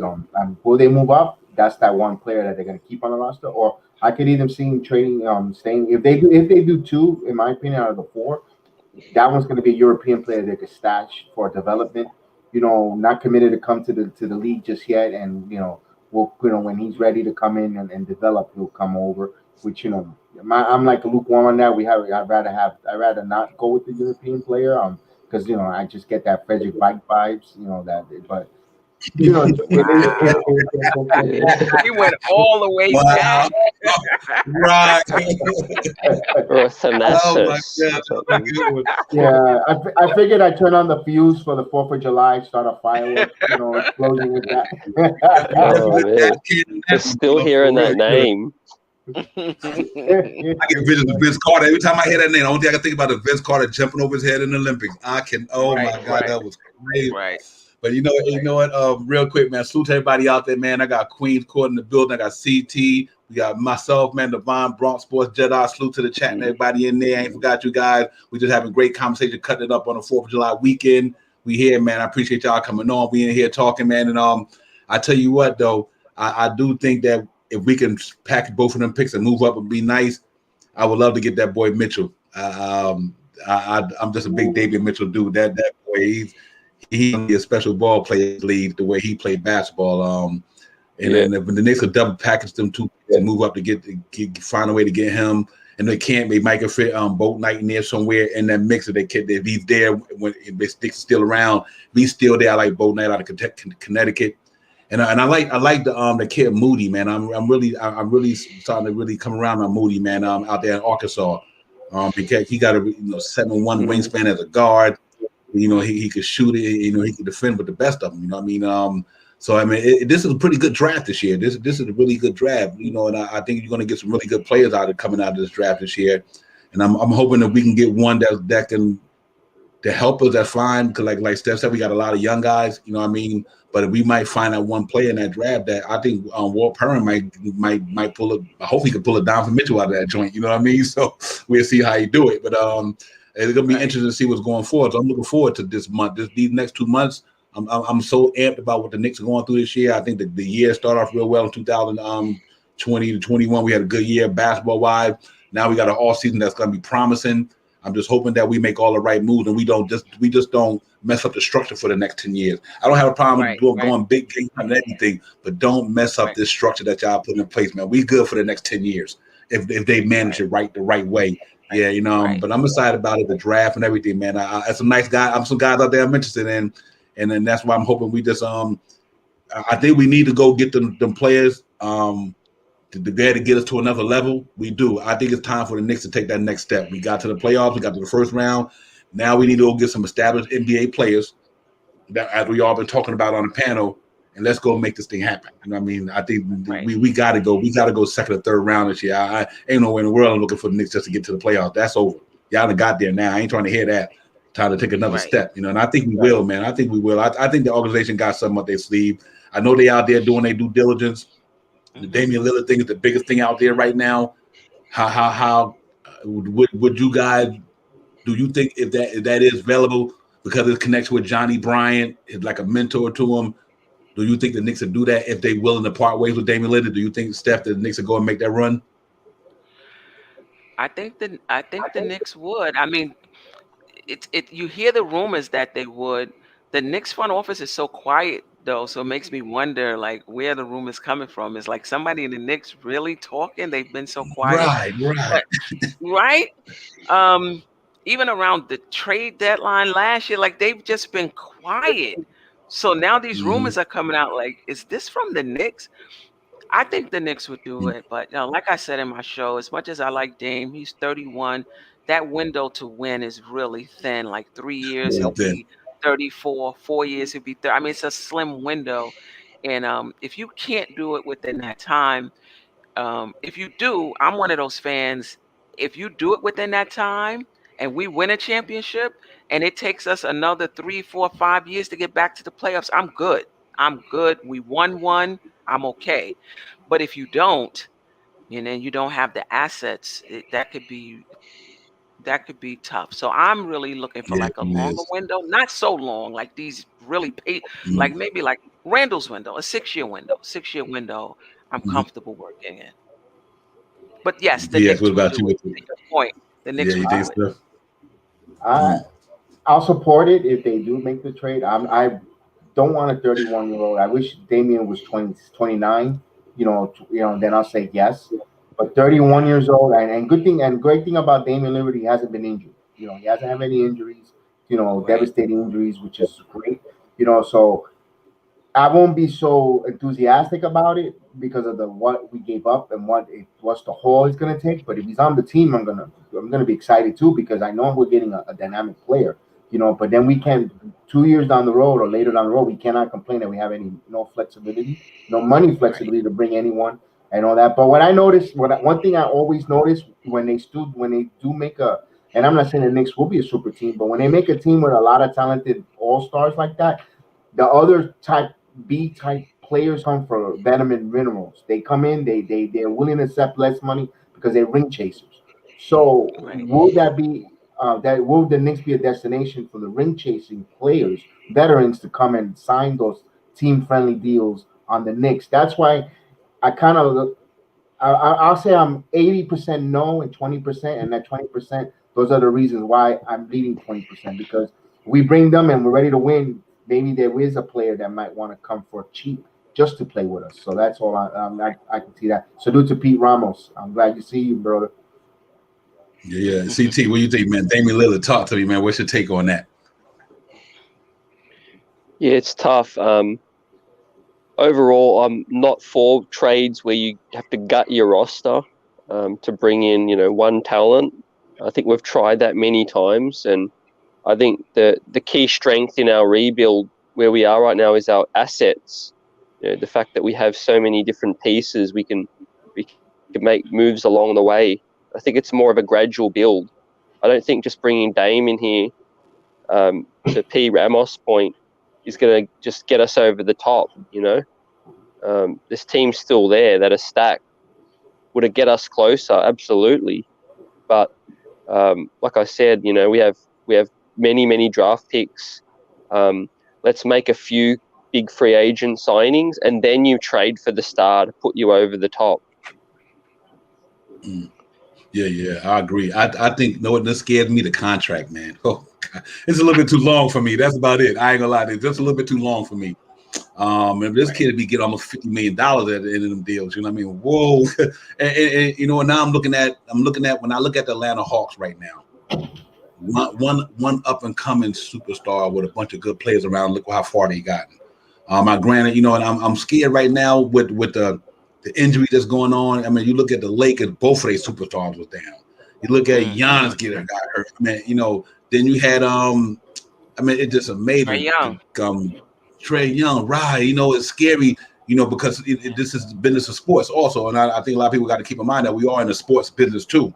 And I'm just scared that as a Knicks fan is like, do we put all this money into these superstars and they wind up causing us, And I like the way the thing is going, but I understand that people want Damian Lillard. For me, he's a big time player, but man, we giving up the farm for that dude. We giving up like 5 draft picks, unprotected picks, players, and cap space. The thing is, it's always slightly too late. Like, to BX's great point, we always seem to trade for that star just a few years too late. Right.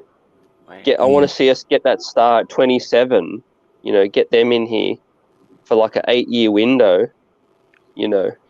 But when you do that, you still got to give up assets, and that's the thing with the Knicks fans. We're really cheap.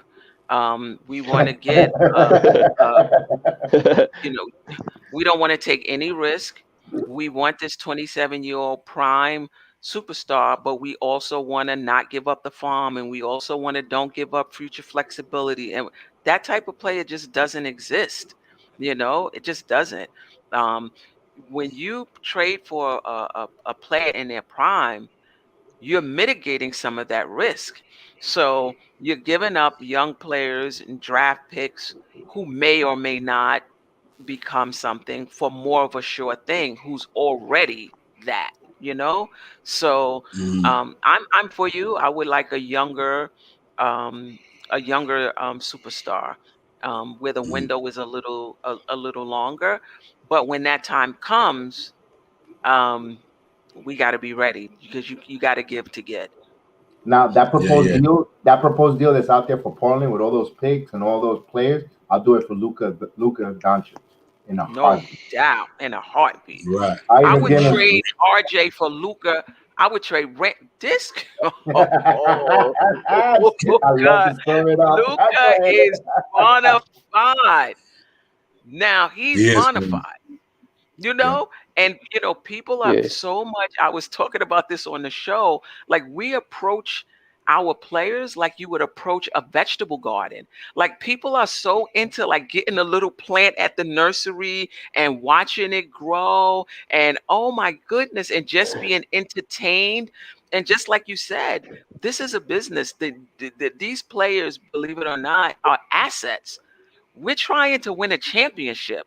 And I think some Knicks fans just want to be entertained by their favorite players, and as long as they're competitive and they're entertained for 82 games, they're okay with that.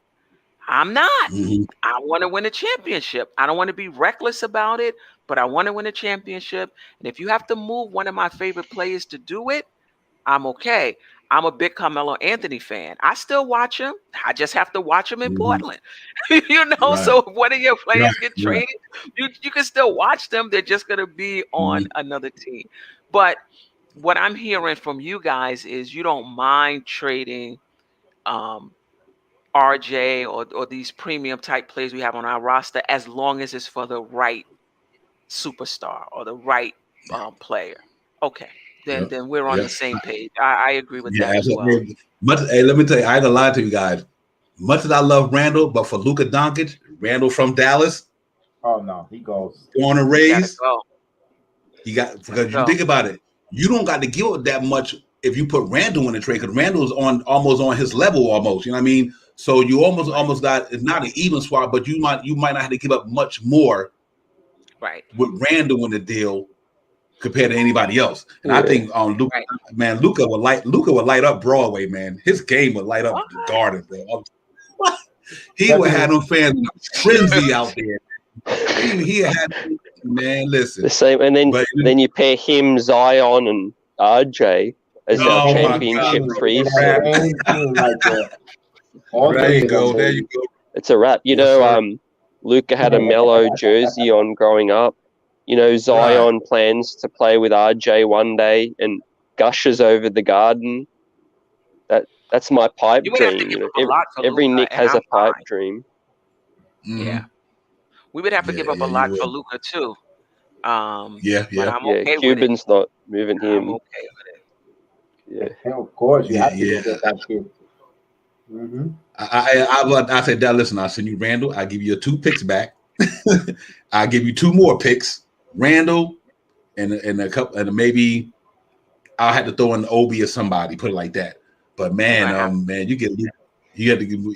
You had to give up the farm. But man, can you imagine him on Broadway with playing the way he played, triple double how threat much do like you that? think that, like, how much do you think that Leon is going to be pressured by Tibbs? You know, maybe having a window being 63 against, you know, Leon might want to be here for 10 years. You know, he may not be approaching it as urgent as Tibbs might be, being his age, whereas Leon might not want to be too reckless because he's not too old. He's maybe wanting to be here for 10 years or more. Right. Right. He's building it. He's building it for Patrick Ewing, in my opinion. What do you mean? Head coach. I'm saying after I Thibodeau. see. Like, gotcha. Yeah. Gotcha. I don't think so. I think that the Knicks and Thibodeau are on the same page. I think the Knicks want to build it fast too, which is why they hired Thibodeau. Because if that was a glimpse into their strategy. Because if the Knicks really wanted to build it slow, they could have hired Kenny Atkinson. Right. You hiring Thibodeau, basically that's signaling that you're trying to turn this around really quick. Right. Yeah, Right. they going for it. They going for it. Hey, listen, 41-31 with that team, man. You get that man some ball players. Oh my God, bro! You give him 2-3 more ball players. Hey, man, it's a wrap, bro. I'm serious. 41-31, and with a team with only one player make over $10 million. One player make over $10 million. The rest of your team is on $5-6 million, $1 million deal, rookie deal. He took a team of. That's why I understand the people said about Monty Williams. Tom Thibodeau took a team with the lowest payroll in the league, one All-Star, just made the All-Star, the lowest payroll player that he didn't even coach last year. See, Monty Williams coached Devin Booker last year. He coached a lot of guys. Only way he didn't coach last year was Chris Paul. This cat came in here in 1 year with a whole roster that he didn't even help put together, and took them cat to the playoffs. And I think you give him the right pieces. I think Knicks will go further than that. I just think that they on to something. I agree with y'all. I think Knicks is going without salvaging the future. I think they're going in win now mode. Hopefully they could do it the right way. Like they said, a disgruntled superstar that but not with a long deal but there's some good players out there. I love for them to bring about a certain type of guys and bring Carmelo back off of a mid-level exception. Give him 2 years. He still got game in him. He helped them young guys. I can imagine that boy and Obi Toppin in the gym together. Carmelo teaching that boy how to use his footwork right, teaching the jab step, teaching him how to spin baseline. I mean, players like that, Carmelo Anthony to me will do well with the Knicks now at his age. He's not looking to be the man. He's just looking to get in where he fit in, like he is in Portland. I think he'd be a great asset to New York. I think he'd be an asset to this team, man. You bring that man back here, let him close out his last couple of years, and let him ring chase with us. Put a couple of more players in there that's not going to cost a lot of money, and I think we on to something. So I hope we do that and stay the course, man. We got a good thing brewing in New York right now.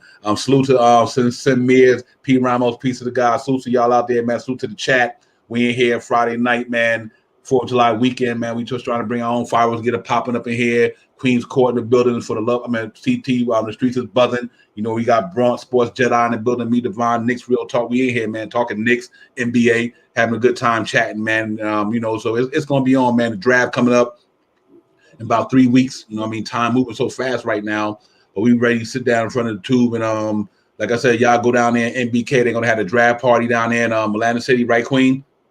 Yes. So y'all NBK gonna be in Atlantic City on the draft night. We just gonna be on a live stream here on the draft night, but we know we're gonna be here doing our thing, man. But y'all go down there if you can get to Atlantic City, go down there and support the Power Father and all them brothers down there, man. Get it popping down there with them. I think it's gonna be fun. And we're gonna be here, man. But it's gonna be. I'm excited about the draft. I'm really anxious to see what we're gonna do with these 4 picks. I'm like what RJ doing right now and the Olympic trials. He having a good with the qualifying, he doing well out there in Canadian ball. Him and Andrew Wiggins them playing representing well. I'm glad to see Quickly and Obi getting a chance. So it's a lot of good things going on around Nickland right now, man. It's a lot of good things that's popping off. We just really getting our juices hyped to get ready for the season coming up. And but we got to go make it happen because I think it's going to be a tougher NBA season than last year. Because now we gonna become the 100 now. Now we ain't about you just sleeping. You just you didn't know we was balling like that. So Knicks got you that night. Now people are aware what we can do now. They know we can do now. So when they come into a game against the Knicks, they know what they know we can do. So I hopefully we get this thing rolling, man, and get better as a team. And I think we will for sure. Yeah, I think so too.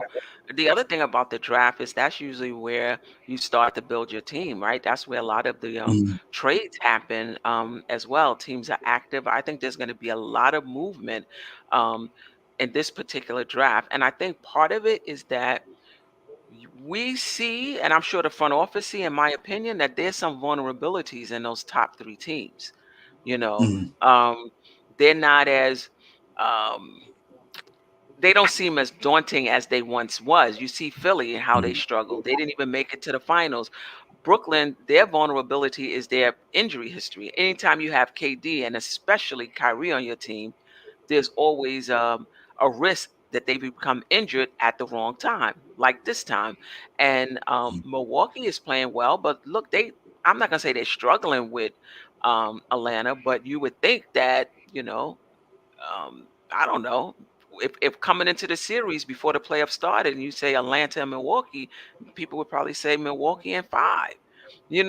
So those top 3 teams are not as rock solid as we thought they were. There's some vulnerability there. And so I think a lot of teams are seeing an opportunity to get to the Eastern Conference Finals, take a shot. So I think there's going to be a lot of movement on draft night as teams are trying to get better. And I'm gonna piggyback on that, Stephanie. There's gonna be a lot of movements for that as well, and also there's gonna be teams that are gonna want to free up contracts, and if it is moving players for the 2022 free agency class. That's when the cream of the cream is gonna be available, and everybody's gonna want to have every penny they possibly can to throw at these free agents to sign. So there's gonna be moves thinking ahead of the game, a year ahead. So like that Colin Sexton move, like you said, it might take a lot. Maybe it won't because they want to free up money or not take on contract because they want to, everyone says, yeah, no one's going to go to Cleveland, but not these general managers don't think that, and then what they're saying is money talks and everything else walks. So, so you're going to start seeing teams that want to take a shot at it, move players that, Harrison Barnes, for instance, could be a movable player. When he did for Sacramento, they might not want to take nothing back. Someone who could take back the salary, and they probably were willing to give a draft pick just to get that salary off their books. Those type of moves. So it's going to be, like you said, interesting on the draft night. Everybody's saying, I think that's what it's going to be. I think a lot of GMs are going to start keeping their eye on next year, and also I think the cap will increase the following year all around, and I think because a new TV deal might be kicking in or something, something like that with their money. And I think that now more teams are going to have more money for next fall and more better clean free agents. So, and plus, like CT said, it's also going to be the high school draft. So there's going to be all types of movements. So these teams that are a little bit cap strapped, like the Golden State Warriors, for instance, those moves could be done and could be done for like, damn, that we got to steal. It's because they're thinking ahead, a year ahead. So that's going to be interesting. This draft is going to be this offseason, pretty this much. It's going to be bonkers. What I love about the NBA is everything happens in a short, quick windows. So as soon as the draft is the 29th, free agency starts on the 3rd of August, and we already know by the first 5 days of free agency who signed what, where, and we already know what the roster starts. Right. Because so that's really good, and that's why we have to be guys that informative. Hit that notification bell on Knicks Real Talk as well as Queens Court, because we're gonna have a lot of content to bring you, a lot of news and notes, because it's gonna come out quickly like a Florida hurricane, quick and fast and destructive. So just keep an eye on that, and real quick, and then summer league starts right after. Right after that, and real quick, I know I'm gonna salute to Sim Mears, Pete Ramos, and Bob Bowie. I thank you guys. I only need 2 subscribers to reach the 100 plateau on Bronx Sport Jedi. I need it, guys. Support me, my family, my Knicks Real Talk family. I want to be in that 100 group. I want to join the party. So go out there, subscribe my channel. I can really help it. I appreciate it. Thank you, Divine, for letting me say those words on your platform. No doubt, man. Pop the button, stop fronting. You already know, man. But you know what? That's the reason why I brought that Andrew Wiggins deal. Right. That's why I brought that Andrew Wiggins deal for that same reason you talk about. Because that 2022 free agency market going to be crazy. And the Golden State Warriors, they sold over the luxury tax is ridiculous, and they still paying for that old stadium. You know what I mean? Yeah, you got Klay Thompson. Now they got to re-up Steph Curry. Right. You got to re-up Steph Curry. Though, so that I don't think they're going to bring back Kelly Oubre, and I think they're going to try to get rid of that Wiggins contract. And if they got to throw what's his name, the young boy they just drafted in the draft last year, the center. Why do you think they would do that? They probably going to have to. If they could free them up some money, it seemed like to me, they didn't really seem like they. I think they think they can get another cat with experience and going. I think they're going for a championship. They know Klay Thompson. Or Draymond. Yep. They think that window. I think that window might be getting kind of tight there because teams are getting better. Like you look at the Phoenix Suns, what they did. Now, are they going to bring back Chris Paul? Are they, Devin Booker still got years going on with him. So teams are getting better now. What is Bowman going to do? You got Anthony Davis and LeBron coming back next year. You got Kawhi Leonard and Paul George coming back next year. What is Dallas going to do with the Porzingis thing? They're going to take him out there and bring another superstar to go with Luka. It's going to be crazy this summer, man. I can't wait till this thing pop off, man. But I do think Golden State is in a position where they're going to have to make moves just because of their luxury tax. I think they almost like way over the luxury tax. I mean, when I mean way, they way over. And like I said, they still playing for that old stadium over there in Oakland. Mm-hmm. I think that's a team to watch out for on draft night with that 7th or 14th pick. And the draft, one thing I can say, the draft didn't affect the Knicks too. I was happy about the draft this year. The lottery, I meant to say, it didn't really hurt us. Right. Sometimes it didn't hurt us. A lot of teams that like the first top 3, 4, 5 teams, we're not worried about them. I think everybody in the lottery, I'm not worried about them getting better than the Knicks next year. I was happy about that before the draft lottery when I looked at the position and who got what. I'm like, I'm not worried about Cleveland. I'm not worried about Detroit. I'm not worried about Golden State. They over there, whatever case may be. As it went on, I was like, you know what? Okay, this ain't bad. Knicks didn't lose nothing. And not one from one of these 14 teams going to be a problem for us next year. So, but and I was happy about that, man. But I was hoping we can move up and get get one of these 2 of them players up there. But keep an eye on that Golden State thing, man. I think that's going to be interesting. It's going to be interesting with that situation out there. Yep. But yeah, man. I think out east you got Chicago and Orlando looking to make some moves too. Yeah, absolutely. Yeah, that's I think the Zach LaVine thing needed to come on and come to New York, quit playing. I don't know what they're waiting for that for. I'm calling you right now. Knicks Real Talk. Come on over here, man. We need you down at the Garden. You RJ and Barrett. You RJ and Randall. I'm good. For real.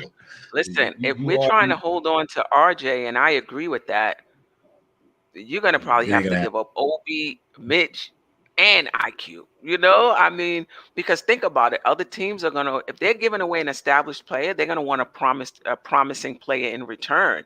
And if you don't want to Yep. give that up and you want to hold on to RJ, they're gonna say, okay, fine. How many draft picks do you want? And you're gonna have to give up both Obi and they're gonna really Yep. Gonna rake you. ask for a lot. Yeah, yeah. Yeah. But Yeah. But but I would it I have to might think be do it worth though. it. I think Washington's going to lose, drop down. Westbrook's going to go to LA, and Beal's going to Oh, get he's a up free out of agent. there. I think. Westbrook's a free I think that agent. no, trade. Yeah, there's talk about LA trading Kuzma and a few other picks. For Yeah, That'll Westbrook. because put them over the Westbrook top wants though. to head back. Woo! Westbrook wants to head back home, and I think Westbrook go Beal's to out of there. Yeah. If Westbrook go to LA. That's championship written all over that. Him, LeBron and AD, if they stay healthy, Yeah, that's a that's wrap good. right there. That's good. That That's is a good a deal. wrap. That is a wrap right there, man. But I take Noah though, Steph. I'll take Bill before I take Damian Lillard. Oh, no doubt. No See, doubt. that's He's one thing I would do. 28. He's a young Right. all-star. And the contract Exactly. is less. Contract less, Yeah. 28. It ain't that long. And he would led the league in the last year and scored almost won it this year. So Steph Curry won it, but I still think Bill could have won that though. But yeah, man, yeah, I would definitely do the Bradley Beal thing before I do Damian Lillard. I just think that makes more sense for the Knicks standpoint, cap wise, money wise. That brother can ball, man. Yeah, that'll be interesting, man. But yeah, it's gonna be interesting in the season, man. It's gonna be real crazy out there this year, and I hope we wind up being what we need to be, and the Knicks make some good moves to make the fan base even more happy than we were this year. Because I was jubilant about this year. I mean, you think that I was hyped this year? Imagine if they come out next year and they do something. You think we call us Java then? Listen, before the season even starts, if the Knicks sign somebody, if the Knicks make a good draft day trade, and then in free agency sign somebody good, I would be cheesing starting then, and the season is still going to be Right. another 2 months away. 2 months away. Yeah, absolutely. Just the excitement. You like, we got so and so, we got so and so. Just the excitement, Just the excitement. Yeah, Just imagine we got options. the NBA store with all the people buying the jerseys. I mean, those are those things that these players got to think about. The minute that you come aboard with your brand is just going to explode, And I want to appreciate, thank you guys for giving me the 100 subscriber.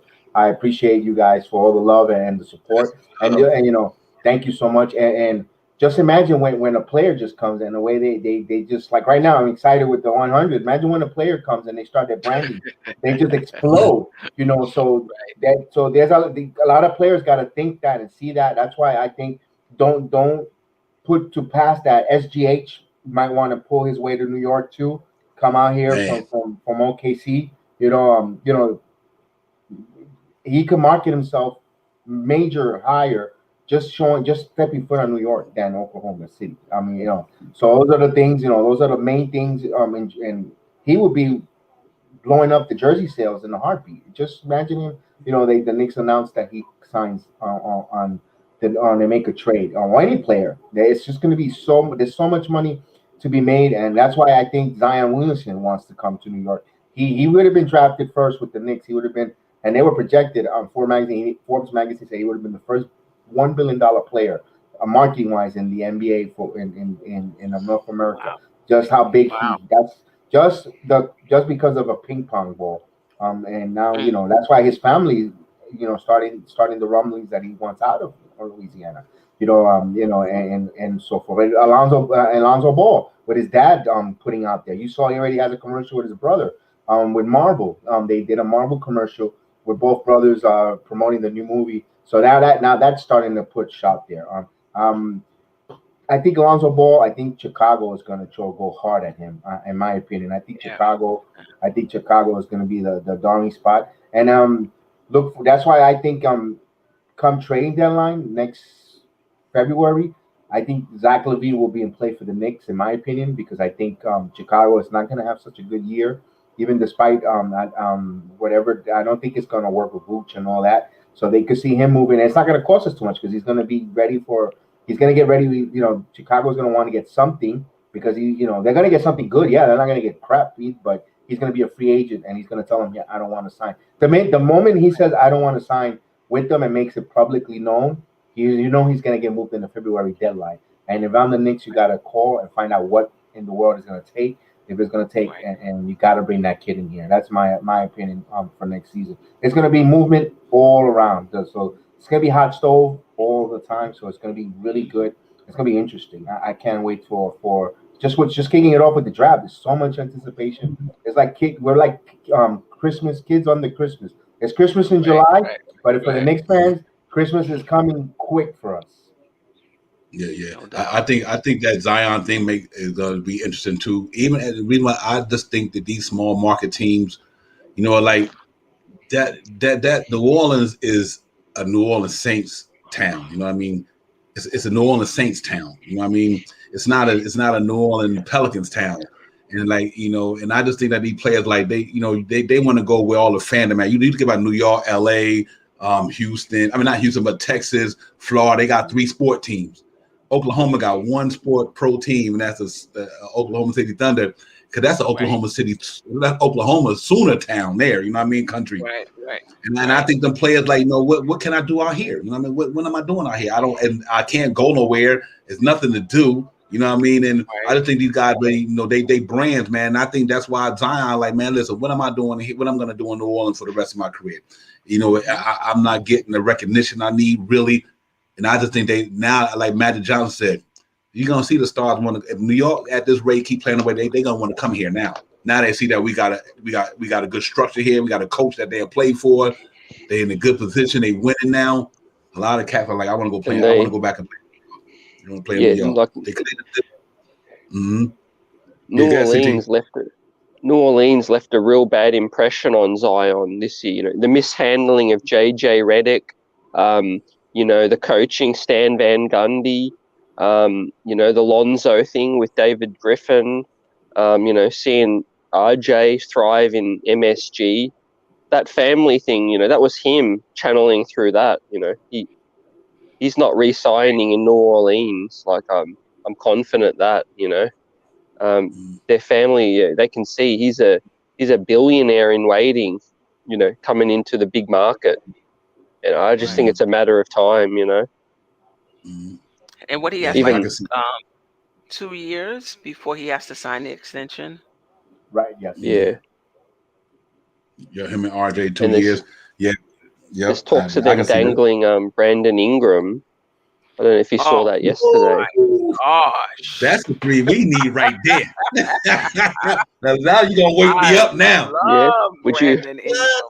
Would you give up to get Brandon Ingram?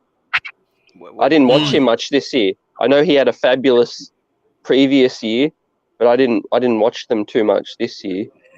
He was balling this year.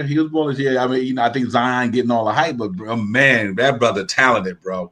He's one dude I could say linky, but he really talented. I mean, the kid can get down. I mean, you put him in New York with Julius Randle.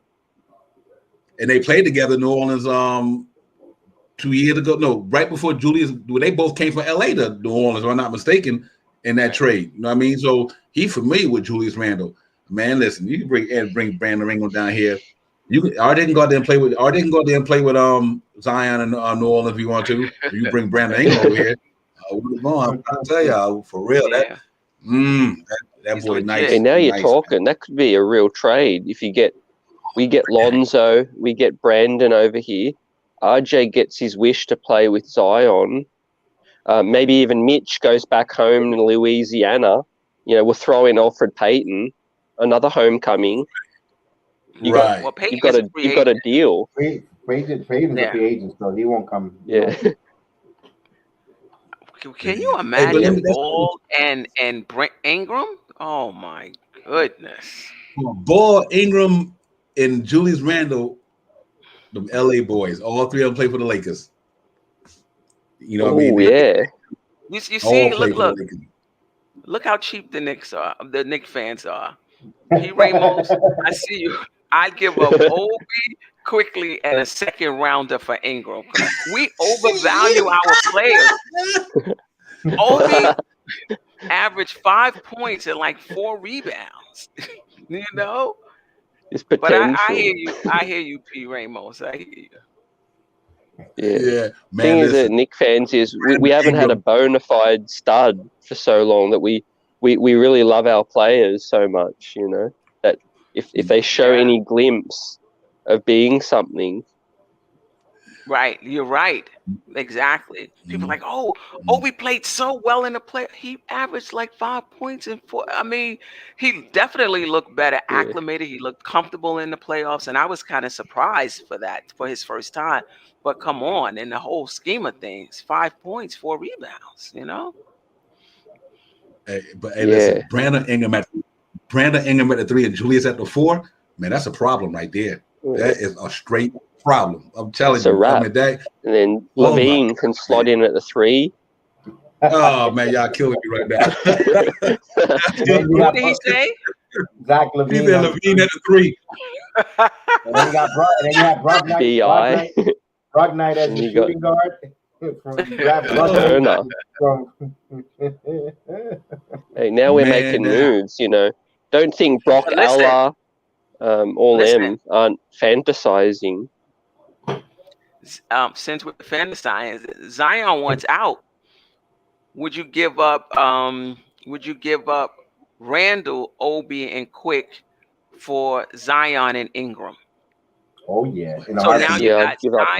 got Zion, Ingram, and RJ, but Randall won't be here. I'm okay. That's all right.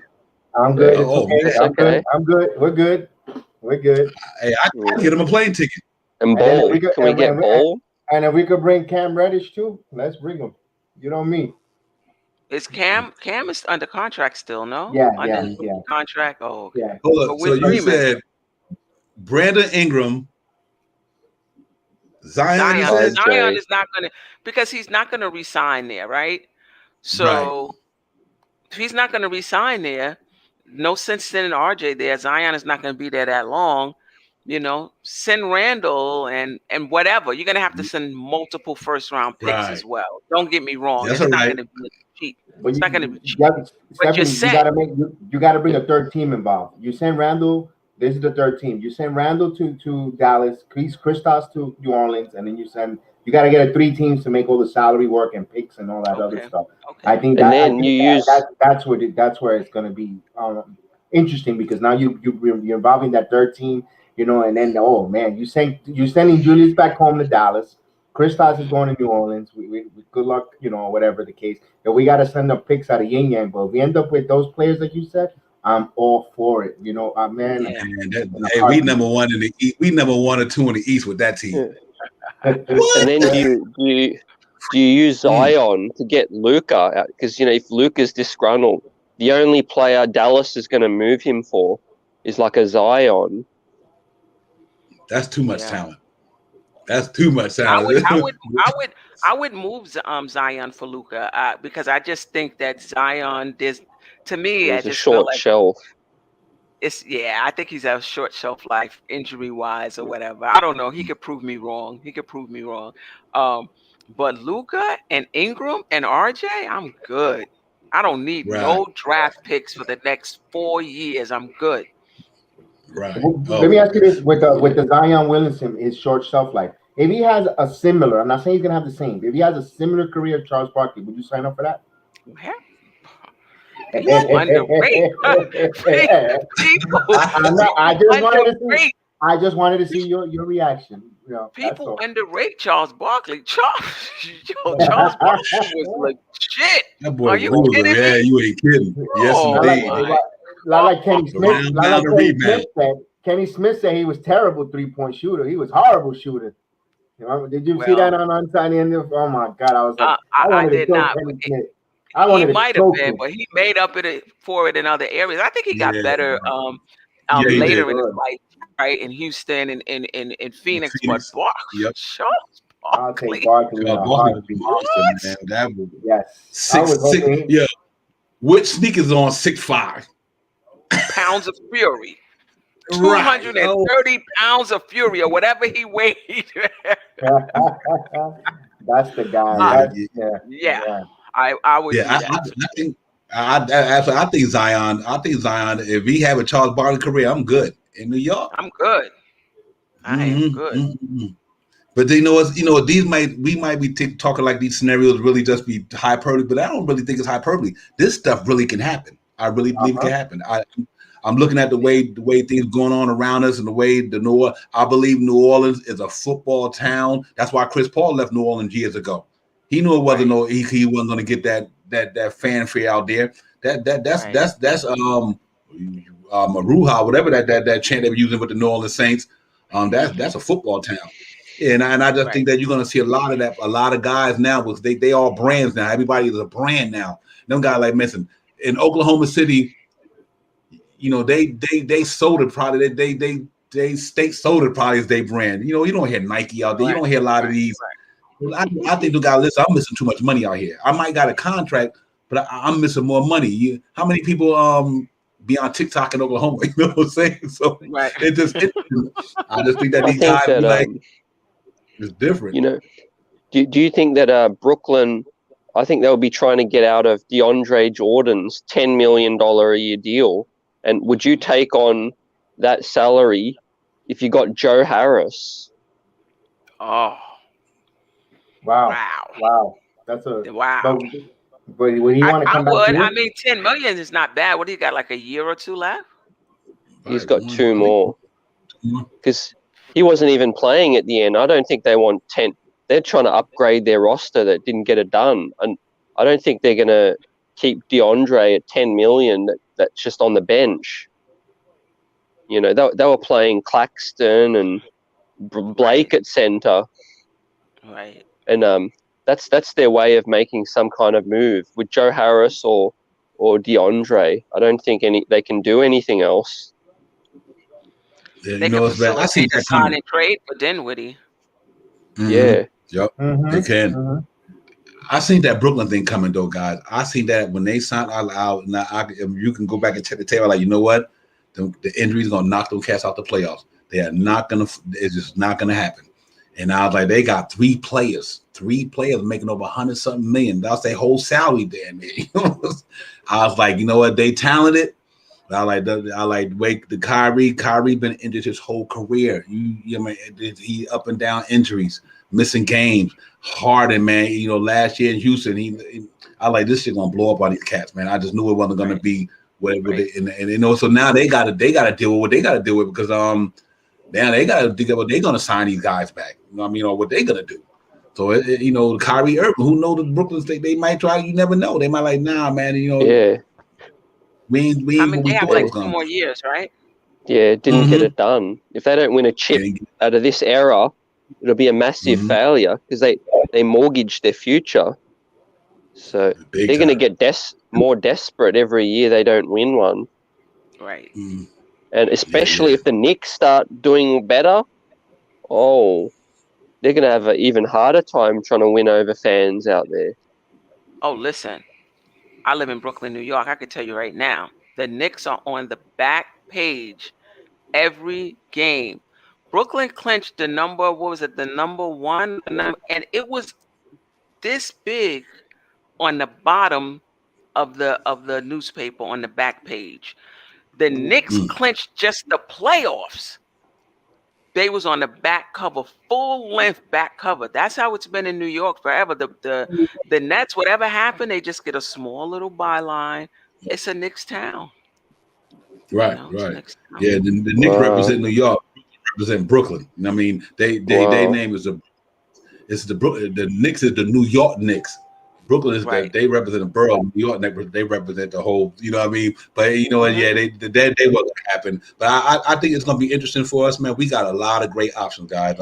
Everybody out there, man, y'all know what we doing out here, man. We got the Queens Court in the building. The streets is buzzing. CT. We got Bronx Sports Jedi here. Divine. I'm here. Knicks Real Talk. We just here talking sports, man. Knicks tonight, man. Having a good time on a Friday, 4th of July weekend. We in here, man, just talking, man. You know, we ain't gonna stay too late tonight. For the last couple of shows, we've been doing 4 and 5 hours. Not tonight. I did see that. I did see that. I said, wow. Oh, We were doing a marathon up in this piece. I did see Yeah, that. neither. Marathon. And then it all was brought to you by the Knicks Positivity Coffee brand. That's the Divine Knicks Real Talk Coffee brand for those 5-hour marathons. We would just brewing it up and just bring it. That was the chat. You know what's crazy? The chat, you know, like you like, okay, 2 hours. They start coming in. They must have got from the club now. Yeah, right? all that got from the club. You know, it come from the club. Oh, it's 2 o'clock. Yo, Divine, I'm still on. Knicks Real Talk still on. Next thing I know, we up in here to 2 in the morning. I'm like, right. man, Because you know when you come back from the club, you can't fall right asleep anyway. So. Right, you can't fall asleep. Yeah. So they, like we was up in here for 1 week, 5 hours. The other one we did 4.5. I'm like, I enjoy it, man. I enjoy it. We got great Knicks fans. We got great supporters, man. So I'm always trying to keep our supporters. We appreciate y'all, man. You already know what it is, man. The chat is where it's at. Everybody on Facebook, YouTube, Instagram, Twitter. We appreciate y'all, man. That's why we do it, because you guys, we just do it for y'all, man. You know, and we appreciate y'all. That's why we stay here and you know, do what we do. You know what I mean? Just trying to bring y'all this content and everything, man. But it's been great. It's great. It's a great thing to be a Knicks fan right now. We ain't had as much excitement in years, man. I mean, that's why I'm like a kid in a candy store. Maybe that's why I stayed on with these dudes. I'm like, okay, you know you need to get in that bed, right? But whatever. This keeps us young. This is keeping me young. It does, right. Could you imagine if we're in a game 7 of an NBA final? Oh my God, bro. It's coming though. It's coming. I think in the next 2 years, it's coming. I think the Knicks in the next 2 years, they're gonna get to that. They're gonna get there. I think in the next 2 years, Knicks will get to the finals. Yeah, I heard me call that on Knicks Real Talk. Right. You know what I'm confident about too? I'm confident about the diversity of the front office. The capologist from Cleveland, is that Brock Aller? Yeah. Yep. Yeah. Then Walt Perrin from Utah. He's with the scouting department. The scouting department. And they also have somebody else that's in charge of NBA scouting, like in terms of free agents and what have you. So listen, when the Knicks make a move, they're not going to be short-sighted. They're going to think about, how is this going to impact our cap 2 years down the line, 3 years down the line? If we go for Dame, are we going to have enough money to put a team around them? Like, they're just not going to recklessly do it. They're going to ask all of these questions before they do it. So I wouldn't trade for Dame. But if they do, I know that they've got all of this covered in terms of how we're going to put a team around them. How does this impact our cap 2, 3, 4? They're going to think about that already. So I kind of trust this front office, you know, that they're the same thing we're talking about and worrying about. They're thinking about it. True. Real quick, Justin Albert said, would you trade Obi to move up in the lottery this year? If so, what player would you target? How far up we talking? Are we getting in the top? We're probably not getting in the top 5 with Obi. But you kidding me? Knicks fans think he's, 5 points a game in the playoffs. That's gonna get you the number 2 pick. Right. Listen, if we can move up into the top 5, it would have to be Obi and somebody else. But I'll tell you who I like up there. I like I don't think we'll get this far, but I love Green from Ignite, Ignite. I like he's kind of raw though. You think Suggs will be there? Or you think he'll be gone by then? In the top 5? Mm-hmm. I think Suggs is going in the top 5. Yeah. I've been looking at mock drafts. They have him going either 3 or 4. Either 3 or 4. You think he's overrated? You think that's a bit too high? No, that's perfect. I'm just saying I went because knowing the Knicks will get the 5th pick, he'll go 4th. He'll have an NBA, a Hall of Fame career, and then we're like, oh, we were just 1 pick away from getting Suggs. Right. Typical. What happened to us in the past, but that's the old time now. We in a new millennium. We in a new decade. that things are changing here in the Knicks land. Right. So we're gonna get the right guy. We're gonna get it right. I think we dare I say we're gonna see a couple titles in our lifetime. We ain't going out without we'll be there, man. We'll be there. I think the Knicks got this right, man. I feel good about it. And Me too. yeah, let's see.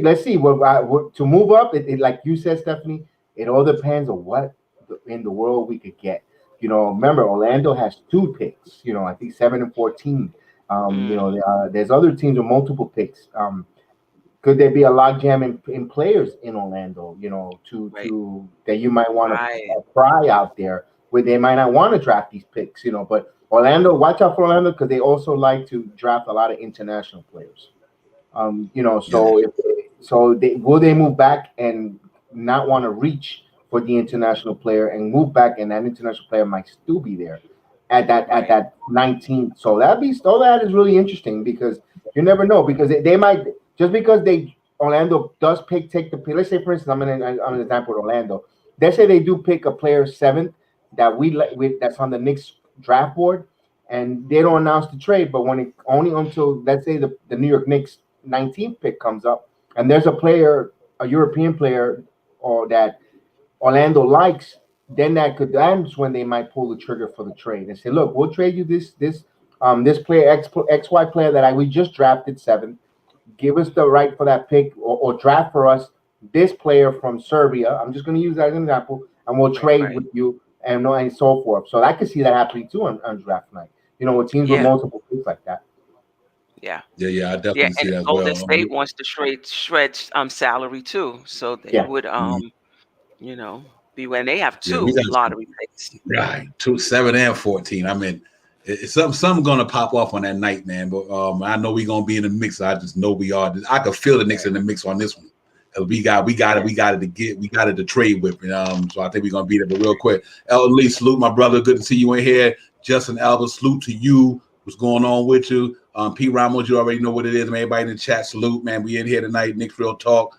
We got the Queen's Court Queen in here, man. Stephanie in the building. We already know the streets is buzzing. CT always on the panel with us, giving us his content. Of course, me and Bronx Jedi. But yeah, man, it's gonna be. I can't wait to the draft night. I'm ready, man. I'm amped as anything. I'm like, we gonna do something that's gonna shock everybody, and we gonna sit back and be like, okay, the Knicks is back. That's what it's gonna be. The Knicks is back. I've got a question for you, for your panel. You pretend you're the Utah GM.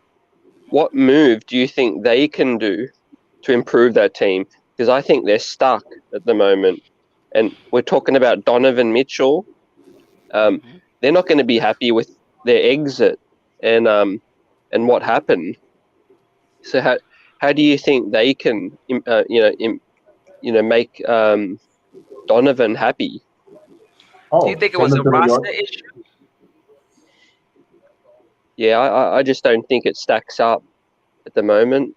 They're paying Rudy Gobert $200 million.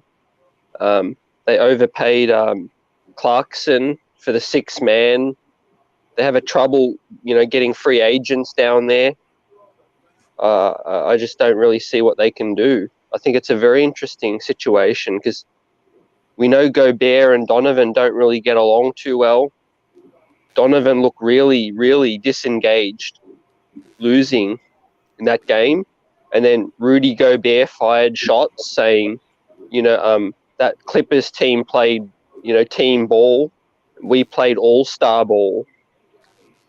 So I think it's a bit of a ticking bomb there. Yeah, well, I if think it blows so too. up and a piece lands in New York, I'm happy. That's what you know what? The Donovan Mitchell thing, what makes me think that's gonna go the wrong way too? Remember, back when the George Floyd thing happened with all the social unrest, and them fans, the Utah fans, Donovan Mitchell was doing something. He wearing a Black Lives Matter shirt, whatever the case may be, and them people out there wasn't feeling that. And then I seen Donald Mitchell in the weight room with his New York gear on because his father used to be the GM for the Mets. You know what I mean? And his dad was of an organization, and I just also think that, to me, these young guys don't want to be in certain markets. They just don't want to be there. They don't want to be there. Ain't nothing happening. Some town is not, like a lot of players are not built for New York. You know what I mean? A lot of players are not built for New York. That's why they don't come here. But it's a lot of players that's in these places they not really don't want to be there. They don't got none of the limelight. It's boring. They can't get out there and intermingle amongst other certain types of groups of people. It's really different, man. I think that plays a major part in the way these young guys. You got to remember, this is the different NBA now, social media age. Everybody out here doing their thing. You know, they trying to get to where they got to go. Now we had this conversation a couple of streams ago, but I really believe that some people are just not built for certain cities. You know what I mean? You know, and they don't want to be there. They're like, well, I want to be here. Just say, this is not my flavor. You know what I mean? These are not the people I associate myself with or that I'm accustomed to be around. And now that, you know, some once these players get their money, I got my max deal. I can kick rocks now. But I think they were going to help them is that Mike Conley's money is coming off the books. You know what I mean? Now you got Mike Conley's 31 million, whatever's coming off the books that he had from a Memphis deal. Now they can go out there and spend that money on another player. You know, so but I do believe that 200 million, man. I think that's scary to give Rudy Gobert $200 million. I just think it's crazy. You know, as much as we talk about, and that's what I was trying to say. He got 200 million, and we complained about Mitch with 108 million. No, 1.8. 1.8. 1.8, right? And he 1.8, man. He do what Rudy Gobert. He making Rudy Gobert make almost $198 million more than Mitchell Robinson, and he do the same thing. The thing that makes that Rudy a head scratching thing is you're paying that guy that much money on a small market team, and he's sitting there on the bench. You know, in the most important games of the season, he can't be on the court. That's the same thing I'm saying about Ben Simmons. You can't have players that are one. I mean, he's a good one-dimensional, don't get me wrong, taking up so much cap, and there's things they can't do, and you don't have the money to go out and get players who can do it, you know? So we got to be careful. You know, that's what I'm saying. Even with Randall's max, I'm not signing him to 200 mil. Like, I need to see him for another season. Because what if he's not that guy, and now you got money tied up in somebody who's not that guy, almost 200 million, and that gives you a little bit of money to go out and try to find that guy, you know? So it's tricky. You solve Utah's problem real quick. You take you know, you make Rudy Gobert really happy. You send his fellow countryman, Franklin Aquina, for Donovan Mitchell, straight up, and that's it. You're done. And you get and they got and you can send all the hive over there to Utah to snow. You know, they can get on the snow plow and up and down the mountain. You get Fournier. You try and give him Fournier as well. Yeah, of course. And then he could be the French Jazz. You know, hey, Steph, you brought up a great point, Steph. Because you said this before I just want to give you credit where credit is due. I remember before the playoffs came, we had the same conversation. You said, you know what? I got to wait to see what Julius Randle do in the playoffs. Yeah. And I remember you said that very well. Let's wait to see what he do in the playoffs. And I hate to tell you, as a Knicks fan, he disappointed me. He really did. Oh, no doubt. He really disappointed me. Now, like Randle. DeAndre Hunter took that boy game away from going baseline on the left side. Right side driving on the baseline, took it away from him. And I was like, whoa. Yeah. And then they made him a jump shooter. And when the jump shot ain't falling, and that's not only him, RJ, all them cats, they made them shoot jump shots. And when the jump shot ain't falling, you Ben Simmons. Exactly. And they had 7 days. I haven't been on the show since then. My goodness. And also, Stephanie, the way the Hawks on that playoff run, I envisioned the Knicks doing that. When I said they were going on a deep playoff run, that's exactly that run that I wanted was for the Knicks, envisioning the Knicks doing what Atlanta Hawks did. And I just wanted to bring that up too. And you know what? You bring up a good point, because when you said that, I was like, come on, I don't know if the Knicks, but listen, you start playing well. Like when the Knicks went on that 10-game or 9-game winning streak, when you start playing well, you clicking, you can beat teams that supposedly have more talent than you are because you're playing well. But back to Randall, you know, part of it was what Atlanta did, but there were times when, like by game 3, 4, and 5, they wasn't even paying Randall any special attention because he was already shook, in my opinion. There were times when unforced turnovers where he had the ball and like looking around like I don't really know what to do. So part of it was Atlanta, and part of it was that it was a bit too much for him. I agree. Yeah, Yep. Yeah, it was a bit too much That for was, him. yeah, that was Yeah. that was. I was disappointed in the way we went out there, man. I was like, I kept trying to have faith. When we won that second game, and the way we lost them games was crazy because that first game we lost by 2. By Donovan got that lucky almost turnover by RJ, hit the 3, turned the game around. You know what I mean? And then the second game we won, but when we went to Atlanta, man, I was like, yeah, I always try to keep hope alive with these guys. Like, we gonna turn this around. I do, because that's what they showed the resiliency all year. I think we didn't come in there with they bought it to us, man. I just got to give Atlanta credit. They bought it to us. I think Trae Young. I think the way they played Trae Young. I think the way they made a mistake out with that, like everybody else, they should have just backed off of him. I don't care if Trae Young shoot jump shots all day. I'll take a chance on him beating us with a jump shot than him getting in that paint, either getting fouled, throwing an alley-oop, or shooting a floater. Back off him. Let him pull up. Passing it out to somebody else for the three. Yeah, right. If he beat you with 5 jump shots in a row, then you got to give him his props. But, man, when that man was getting in that lane, I was like, we don't have nothing for this dude because I have Clint Capella, John Collins. Kevin Huerter is surprised. He's surprised to mess out me this whole playoffs. I didn't know he was balling like that, but he surprised me too. He really did. But that Randall thing, that's what I was telling. I always bring up that thing. But much as I love Julius Randle, I'm concerned about his height. I really am. I think in the modern NBA now, with these stretched 7-footers who can shoot that ball, can go in the paint. Randall always have a problem with guys who got size. He just always does.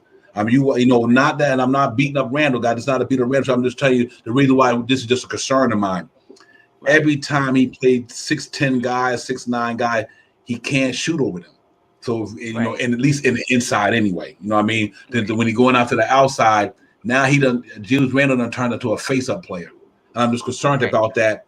If that's going to be the end all be all, now Randall going to be more of a spot up shooter than to get down in the post and bang.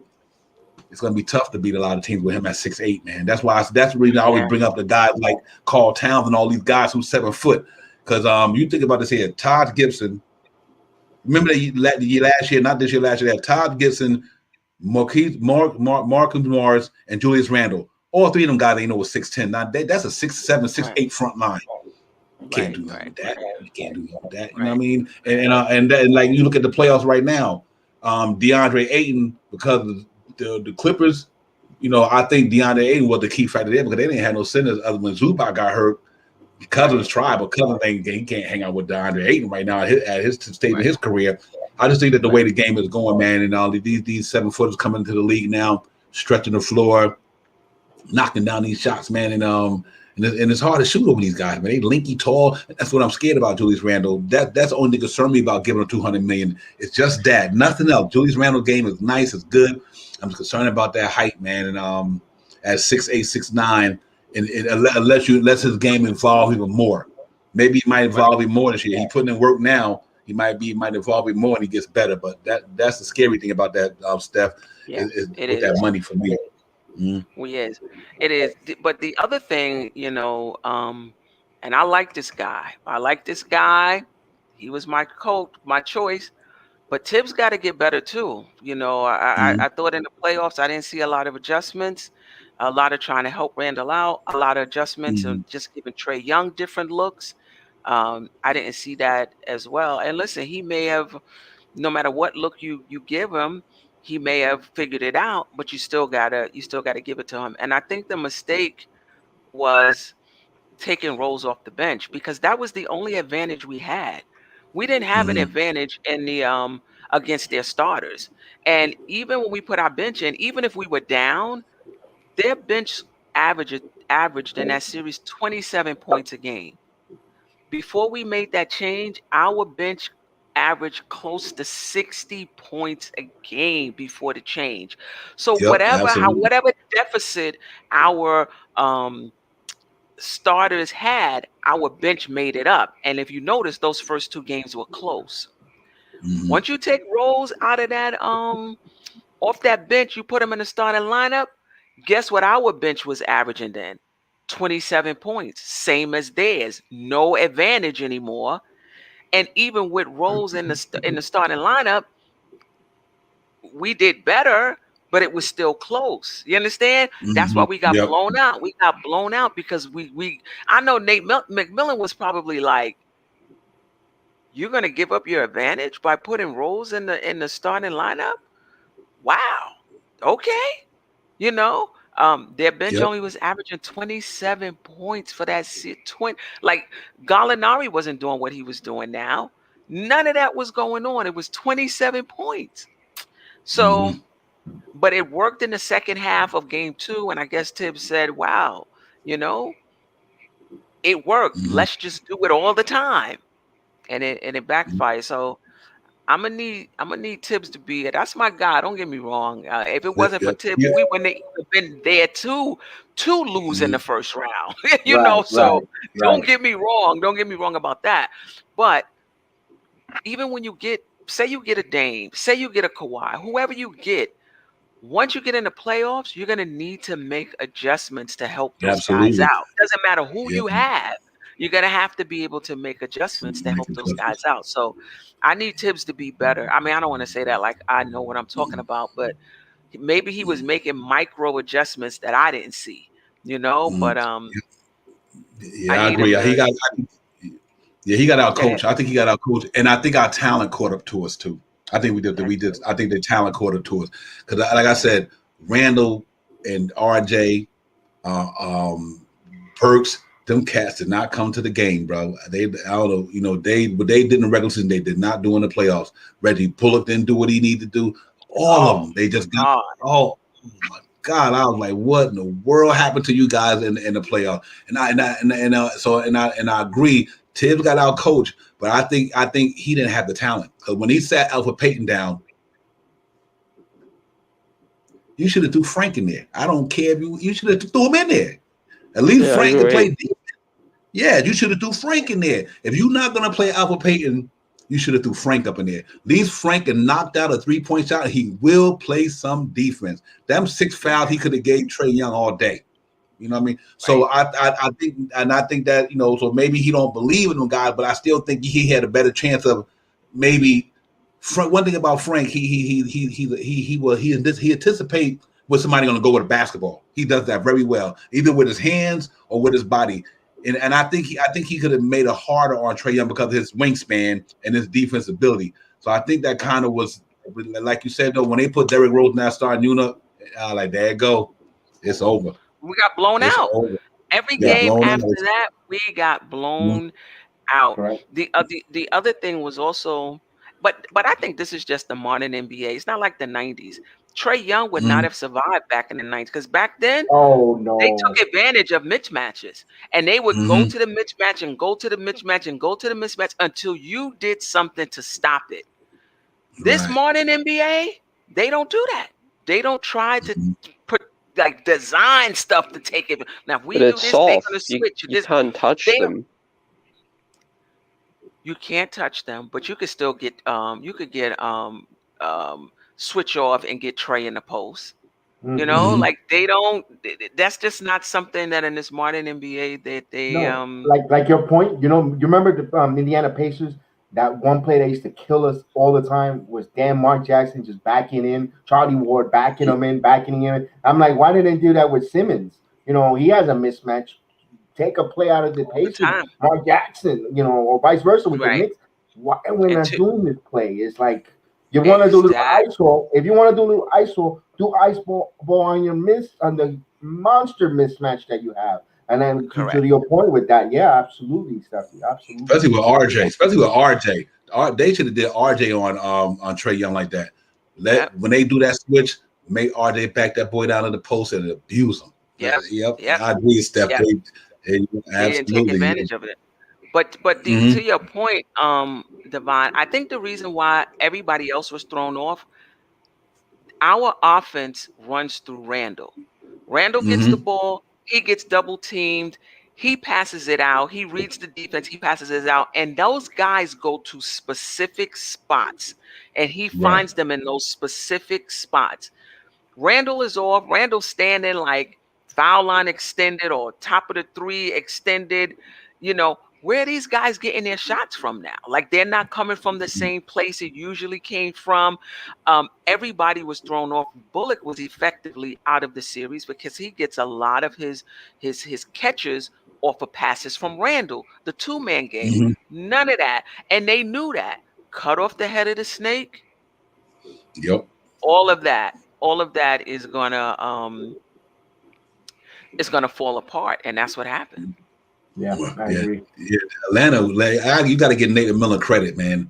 He had made some. Oh my God! Yes, even what he did with filling them, he's like, you know what? We're gonna let Joel Embiid. It's gonna be hard to get it. If he get hit, everybody else ain't getting it. You know, and people gotta understand. Nate McMillan, he played basketball like that when he back in the days with Seattle. That's how he played basketball, man. He's a defense-minded dude, and because I just think that team. I just think that team. I think they catching a lot of people off guard.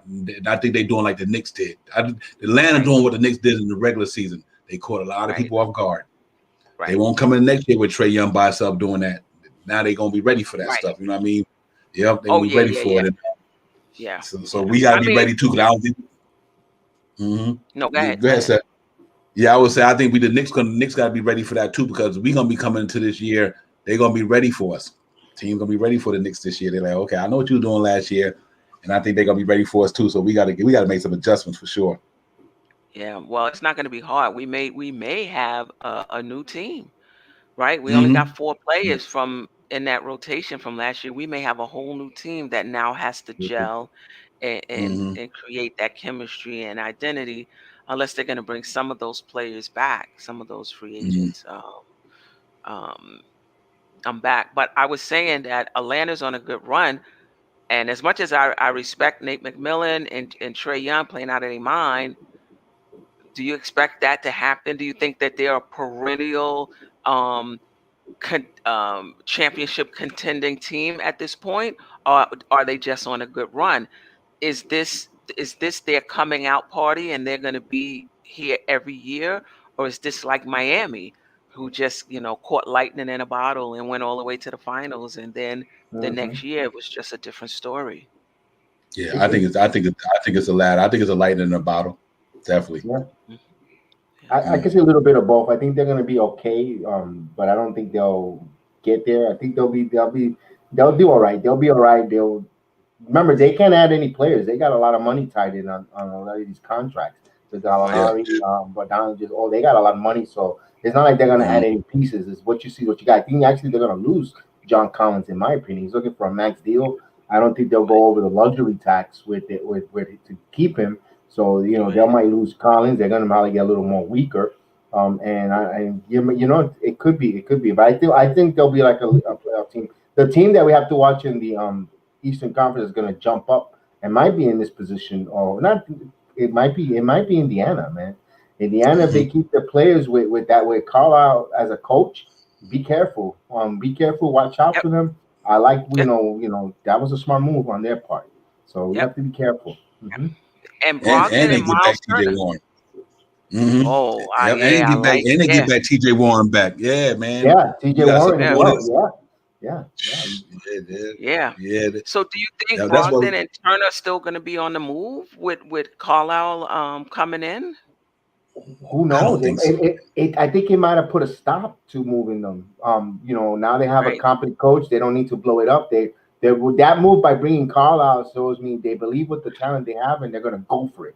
They're going to give it a shot. We're going to bring this guy who, a championship head coach, and we're going to try to go ahead and win it because we have the talent.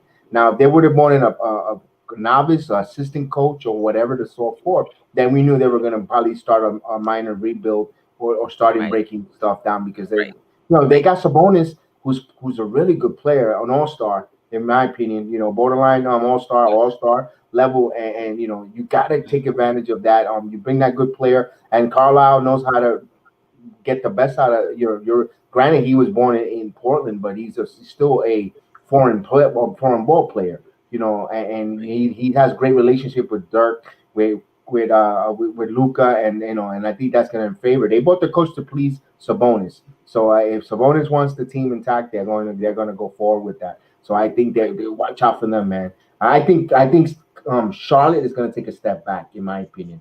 I think You they're think going to so? be. Yeah, I have a funny feeling. They might take a Forgot step all back. about them. You Yeah. know, unless if LaMelo Ball gets, I forgot about him too, but it's just something about, I don't know. It's just that franchise for some reason has like a not a, like a cloud, a dark cloud, or like a gray cloud that's gonna, I don't know. They just, it looks like they're gonna be 1 year they'll take a step forward, the following year they might take two step backs, and then that kind of like they're like on a seesaw type of Right. franchise with them. So I could see them taking a step back a little bit. And They they're got some big vulnerable to decisions. injuries too. They got some big With decisions to make Hayward. next year too. Yeah. I think Hayward's going to go to Indiana. I think he's going to wind up back home. I heard that out there in the atmosphere somewhere where they might be talking about doing a trade with Indiana for Gordon Hayward. Okay. Going back out there. Yeah, because he went to Butler. They see that's what Boston messed up. Boston should have did that Miles Turner and Gordon trade and that sign and trade. Then they would have had that big dude in the middle. But I think he might go back out there. And then Charlotte, they got to think about it. They got to see they're going to sign Devontae Graham. He's due to re-up. What you going to do with Terry Rozier? He got a year left. You know what I mean? So they got some big decisions. Michael Jordan them got some big decisions to make down there in Charlotte.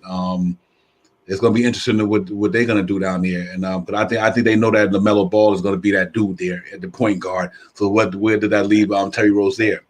Bring him to New York City. We got 1 year left on that. I'll take that 1 year left. Yeah. It's going to be interesting, man. Everybody got some tough decisions, but I know out of all the teams in the NBA, we in a good place. I think we in one of the better places than a lot of them.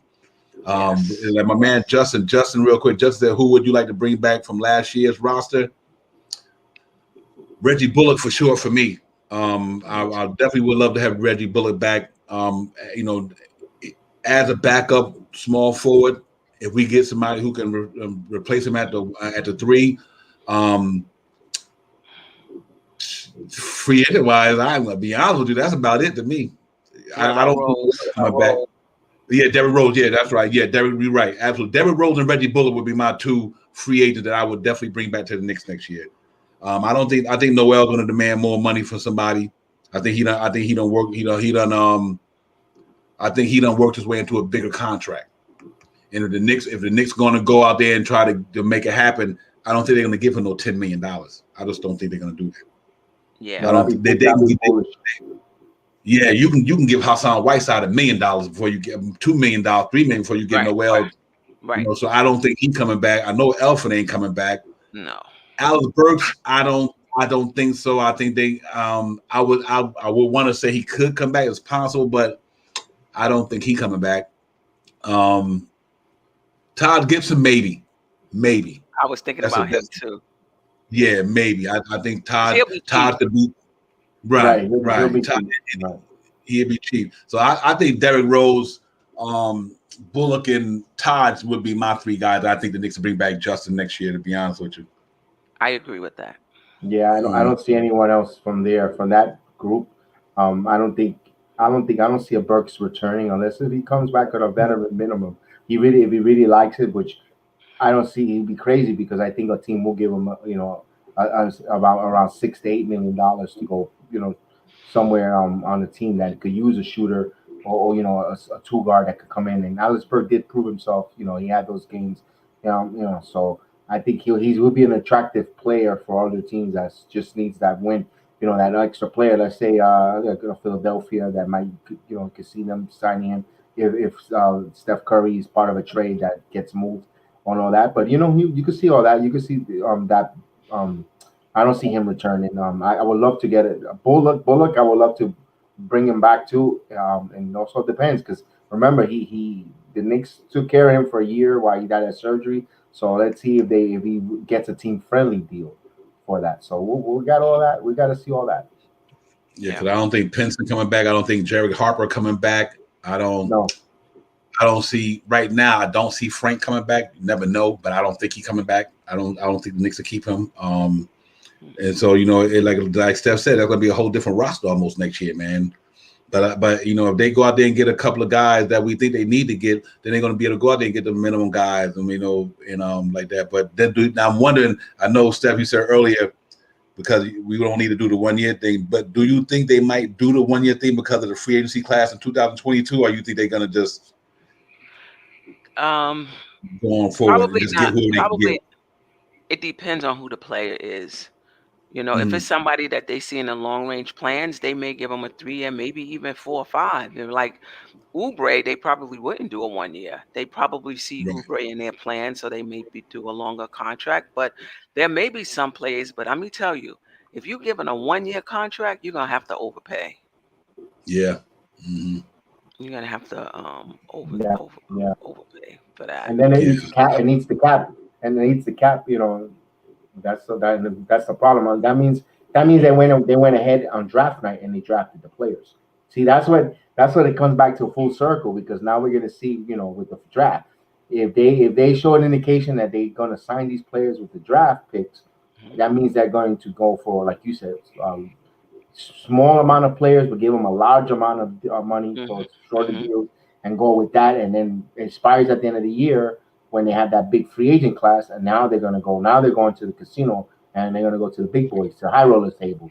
So we'll see how that goes. That's going to be there's so much content that they can give us, and there's so many crossroads that the Knicks could go that we could spend. That's why the last few programs we've been on 5 hours plus, 4 hours plus, because there's so many avenues, Stephanie, that we want, and the thing is, we want to exploit every avenue and dot every I's and cross all the T's. And as a Knicks fan, you know, you got the dream scenario, and you just get so excited and get, you know, it's like, it's the Knicks Real Talk is like coffee. It gives you that jitter, because right now it's 4 hours and 2 hours and 45 minutes, and we still got that energy, that passion to want to talk even more about the Knicks stuff.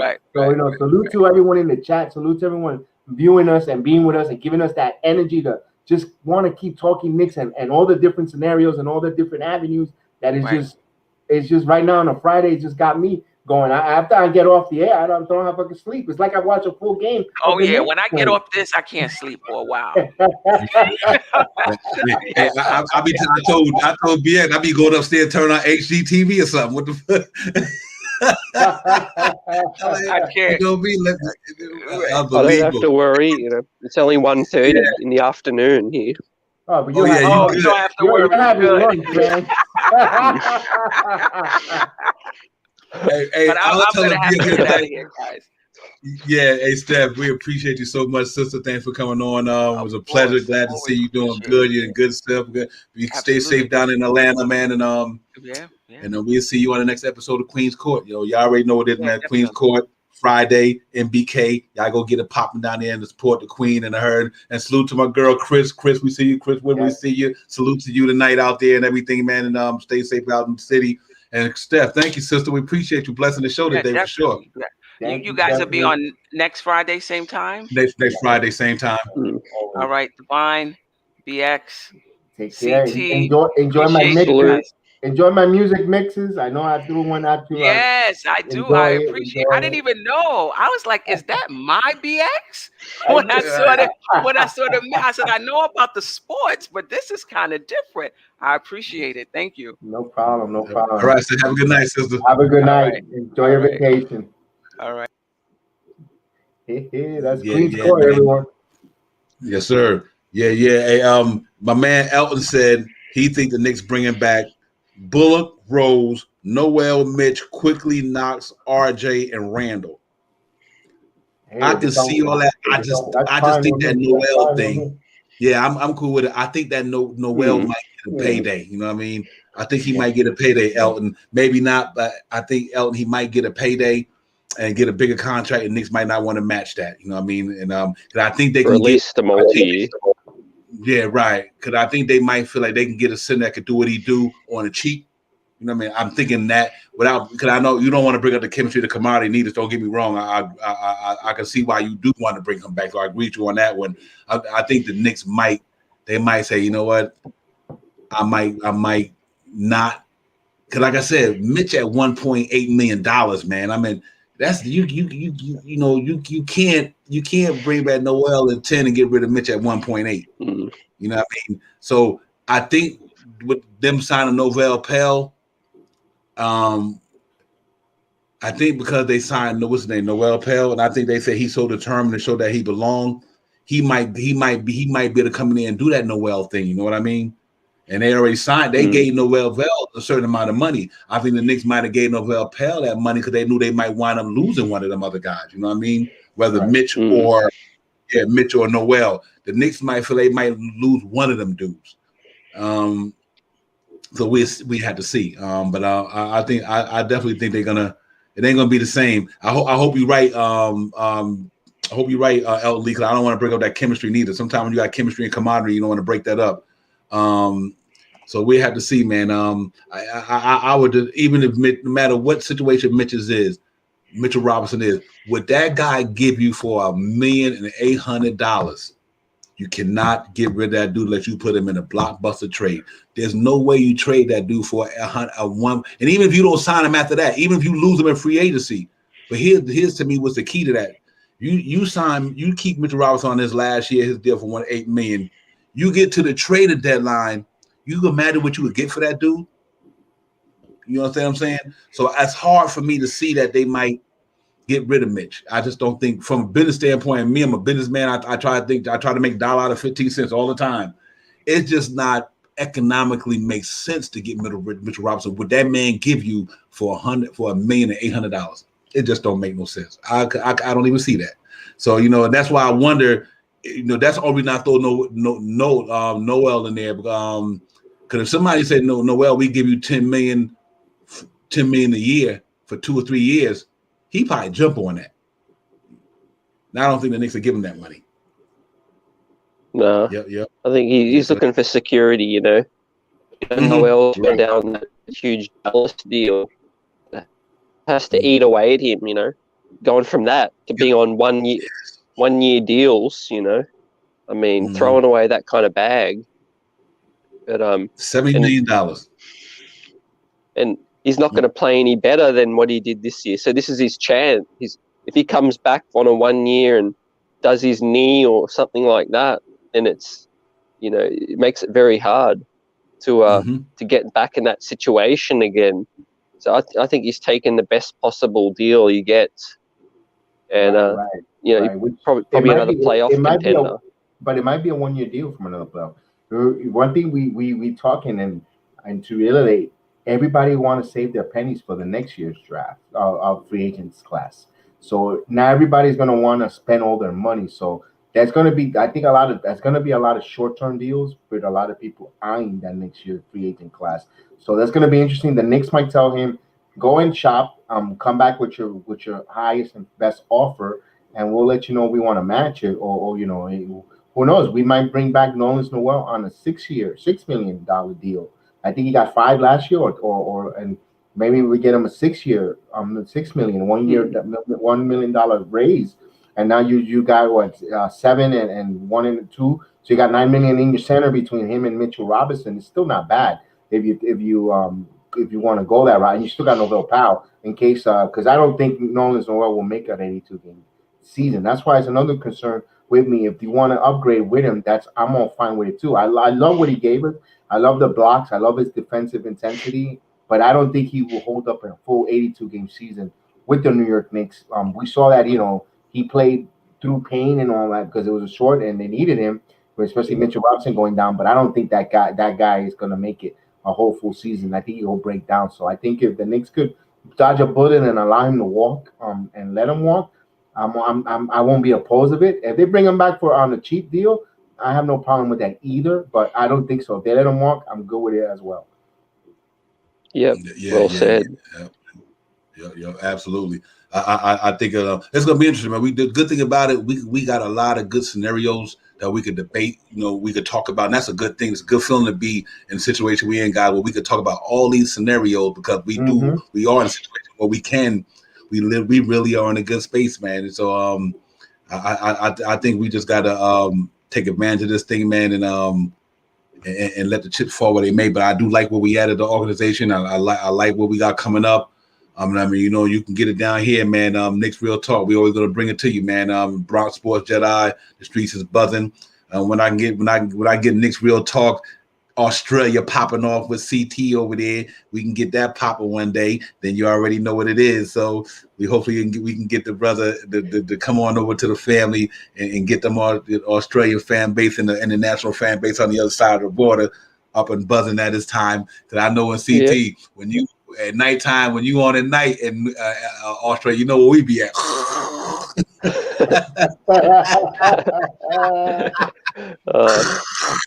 Actually, we still got Nick at Night still on. Sometimes even it's like 6:00 p.m. here.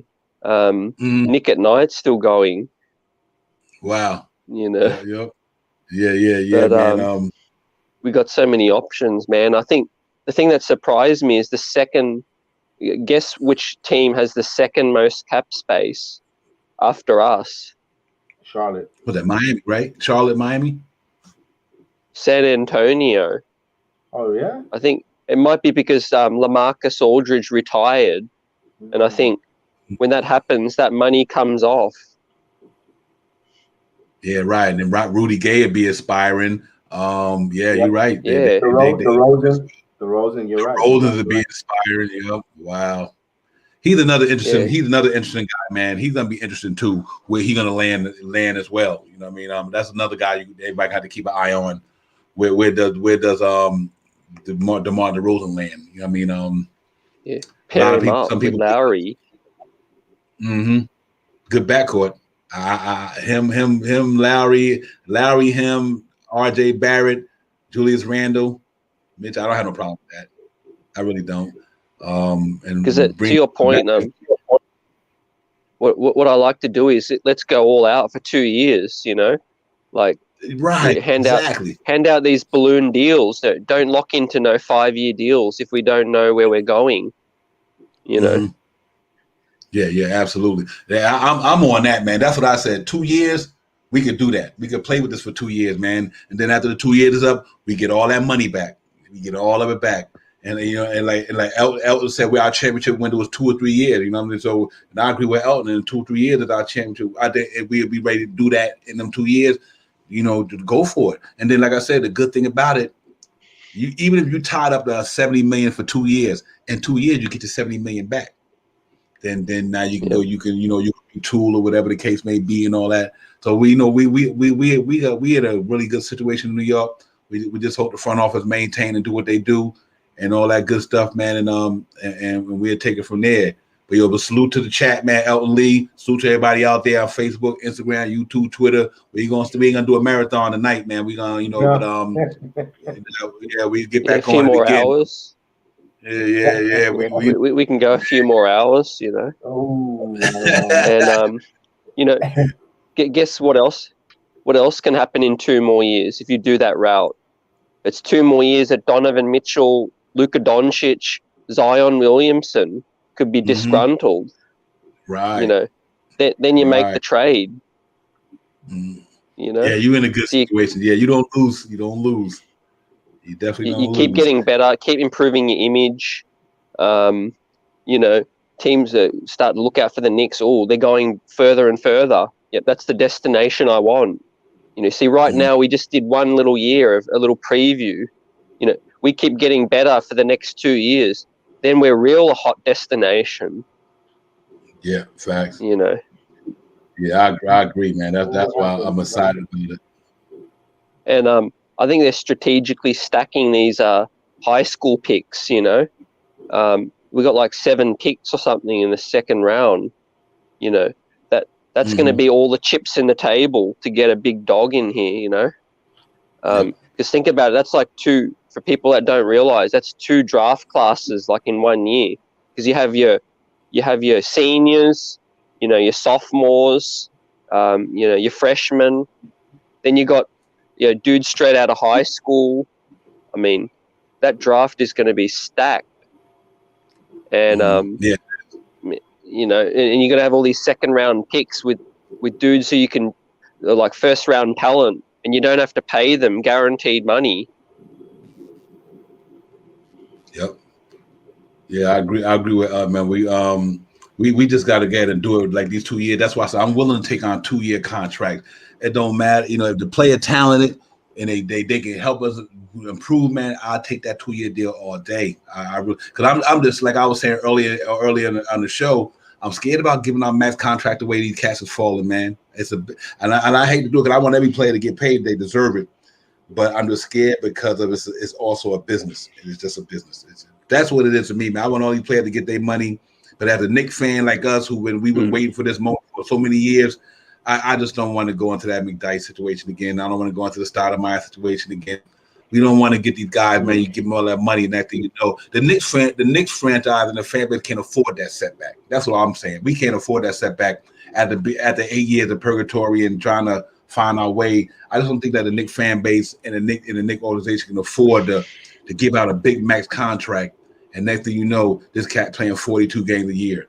He might not be there in the playoffs. We don't need that as an organization. So now I think that's just a bad move on our part if we do something like that. You know what I mean? But we could trade for somebody, and I think it's worth it. And I agree with you, CT, for sure. You sign somebody for a couple of years. By then, we'll see what Luka and them want to do. We'll see what Zion want to do. We'll see what Donovan Mitchell and them want to do. So I have no problem doing that. You know what I mean? And we had the space to either trade for them or sign them when they ready. So it's a good situation to be in for sure. Yeah, and I think RJ might be an all-star by then.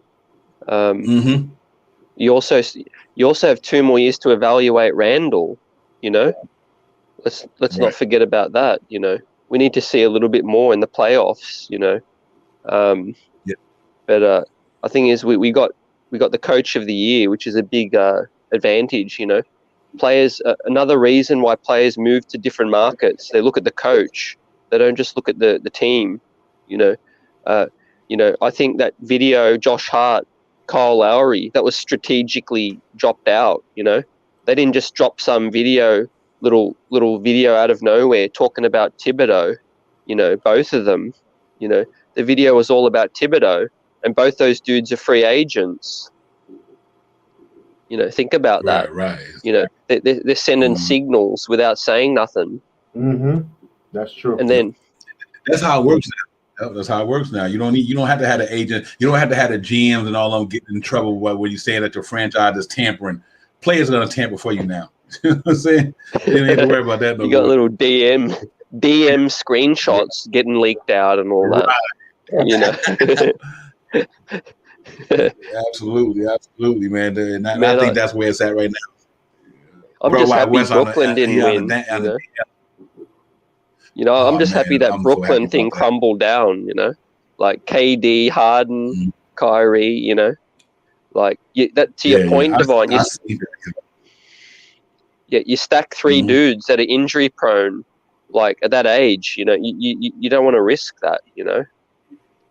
Nah, not that much money, man. Oh my God, that's a lot of money, to do that, man. That's like buying like BX said. That's like, to me, that's like buying $1 million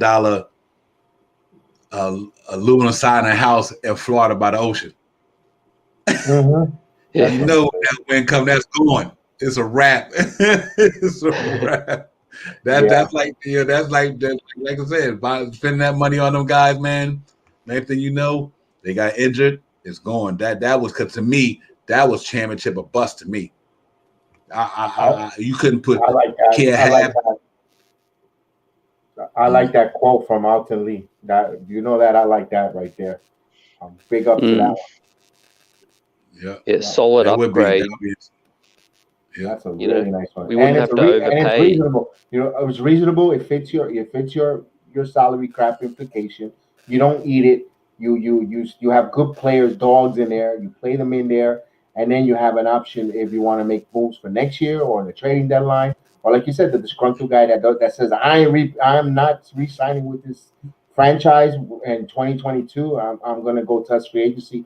Now you can move. You can move players. You can move a heart if you don't want to, or dare I say, you have room to it. And like you say, you have like seven second round draft picks piled up. You can make moves. That's a smart way. I think that's Alton Lee. I think that's the direction the Knicks are really going to go.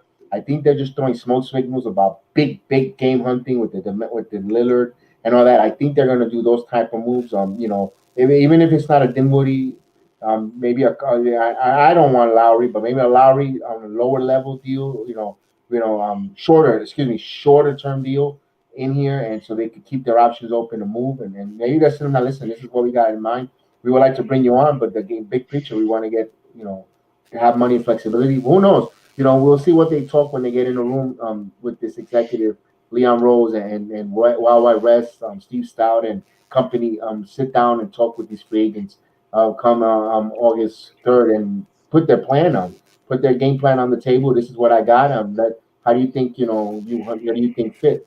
So they must be thinking about plan A, B, and C going forward. Even if Randall doesn't pan out, I think they got contingency plans going forward. Like I said before, a couple months ago, there is a contingency plan. Randall don't work, which is Obi Toppin, and they're thinking about doing that. They were thinking about remember January it was supposed to be Randall was supposed to start the season. Trade deadline he was supposed to be gone. Obi Toppin slides in to take over, and they weren't really high on Randall. Randall changed the narrative and his perspective with his good play, but could he be available again? Wouldn't surprise me. I'm not saying they are. I'm not saying they're going to trade him.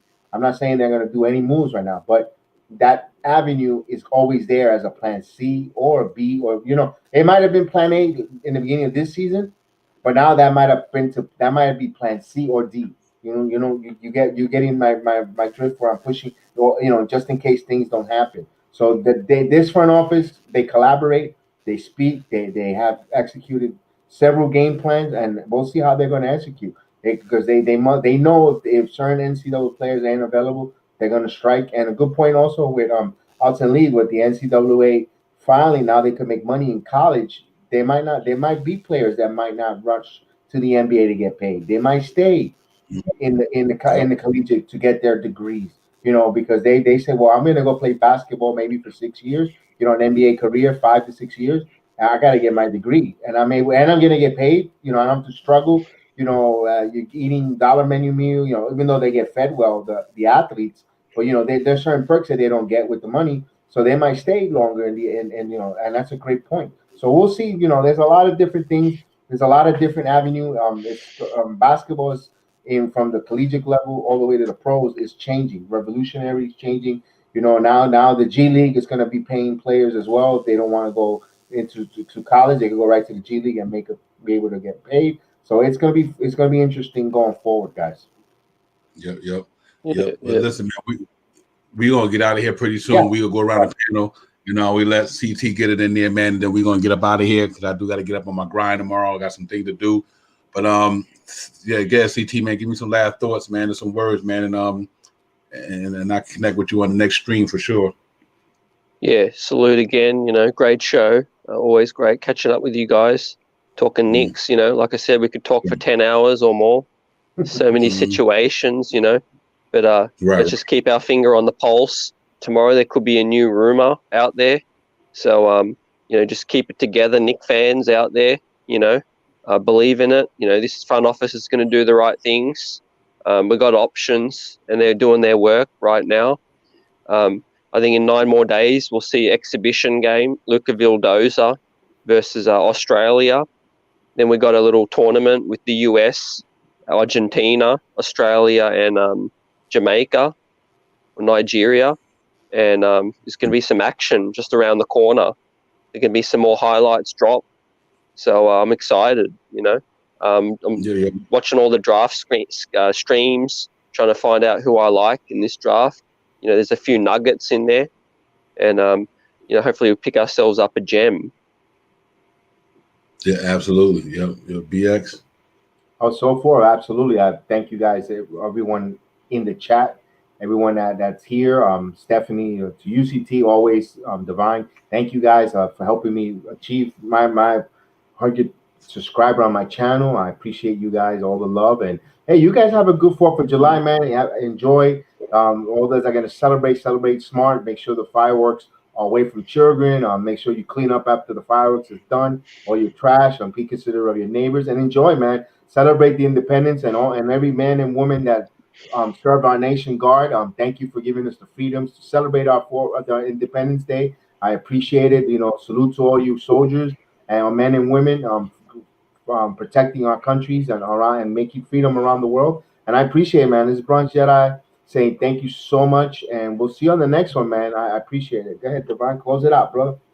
Yeah. Salute to the chat, Elton Lee, everybody, Pete Ramos, Sam Mir, everybody who chimed in on the show today in the chat. Salute to everybody out there, Facebook, Instagram, YouTube, Twitter, Twitch. Everybody out there, man, supporting the show. We appreciate that, man. 4th of July weekend. Enjoy some good barbecue, man. Do you, like BX said, enjoy the fireworks, be safe.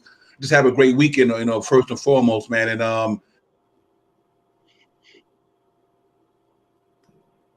I think Divine froze, but all right. Yes, sir. And the streets is buzzing. Y'all have a great weekend. Thanks for chiming in, man. Great show tonight. We always appreciate y'all coming out of Queens Court. Queen Steph, thank you so much for coming in and supporting the show tonight, man. We appreciate you. And just keep it moving, man. Y'all be safe out there. Stay humble. Be safe. COVID's still out there, man. We got another thing coming through here, man. And just keep your mask on, man. When you have a chance, don't take it for granted until this thing get under wraps and everything like that, man. And be safe, man. Knicks Real Talk, the night show. CT, man. Real quick, you got a Twitter feed? Give me a feed where I can hit you up on, man. You got a feed out there that you be on? Yeah, just hit me up. Streets are buzzing on Twitter. Yeah, I didn't hear you say it again. Yep. A Streets Buzzing on Twitter. That's my handle. Yeah. Okay. Yeah, I just want to be able to follow you, man. Hit you up, man. We can have some conversation and all that good stuff. Elton Lee, salute, my brother. You got safe out there in Chicago. You know what it is. Elton Lee, we love you, my brother. Salute. Thanks for chiming in, like always. Everybody be safe. Knicks Real Talk. Divine, Bronx Jedi, CTs, Queen Steph. Thank you, man. We're going to get up out of here. Enjoy your weekend. Be safe, man. I'm going to get the grill popping off Sunday for me and the wife and the family. So I'm going to let y'all see Divine, Knicks Real Talk, grill skills. I do have it going on that handle, so I'm good there. So we're just going to get it popping, man. But thanks, everybody. We appreciate y'all. And we're just going to go out, man, get it on, man, and get ready to enjoy this weekend. All the soldiers out there, Sergeant, let me get it right, Uncle Fulio, Evergreen, all you brothers who represent the military, man, helping us fight for our independence, and all the guys I didn't name who are in the military. Thank y'all so much. We appreciate y'all. Without y'all, we can't sit here and get on this panel and do what we do, man. So thanks. Salute to y'all. Happy 4th of July to everybody. We out of here, man. Peace. Salute. Salute. Knicks Real Talk, man. Divine. About to get out my grind, hop in the Black Knight. About to make it happen, man. Knicks Real Talk. We all over the place. About to get it popping. Divine, Bronx Jedi 7-6. The night show, the morning show. Knicks Real Talk, man. About to get in the Black Knight. Knicks Real Talk. Let's get it popping. We hopping like topping in the Jumpman brand. Ain't no stopping. Divine and Bronx Jedi 7-6. We live from Facebook, Twitter, to Twitch, and all that shit. We number uno, the promo that blow like nitro. Now the streets are buzzing, so we flow with the night show. So spike them likes below. That thumbs up, run them up, then you double up, cause it's Knicks Real Talk, and we on the come up. We'll salute to the cats in the chat. That's where it's at. Now you place the chats when I pace that under space where our faces at. We lace these cats with news, notes, stats, game recap, and hyperbole. We straight facts. In fact, we say it lit like a candle through hot Hannah on a panel. We violent, so subscribe to the channel.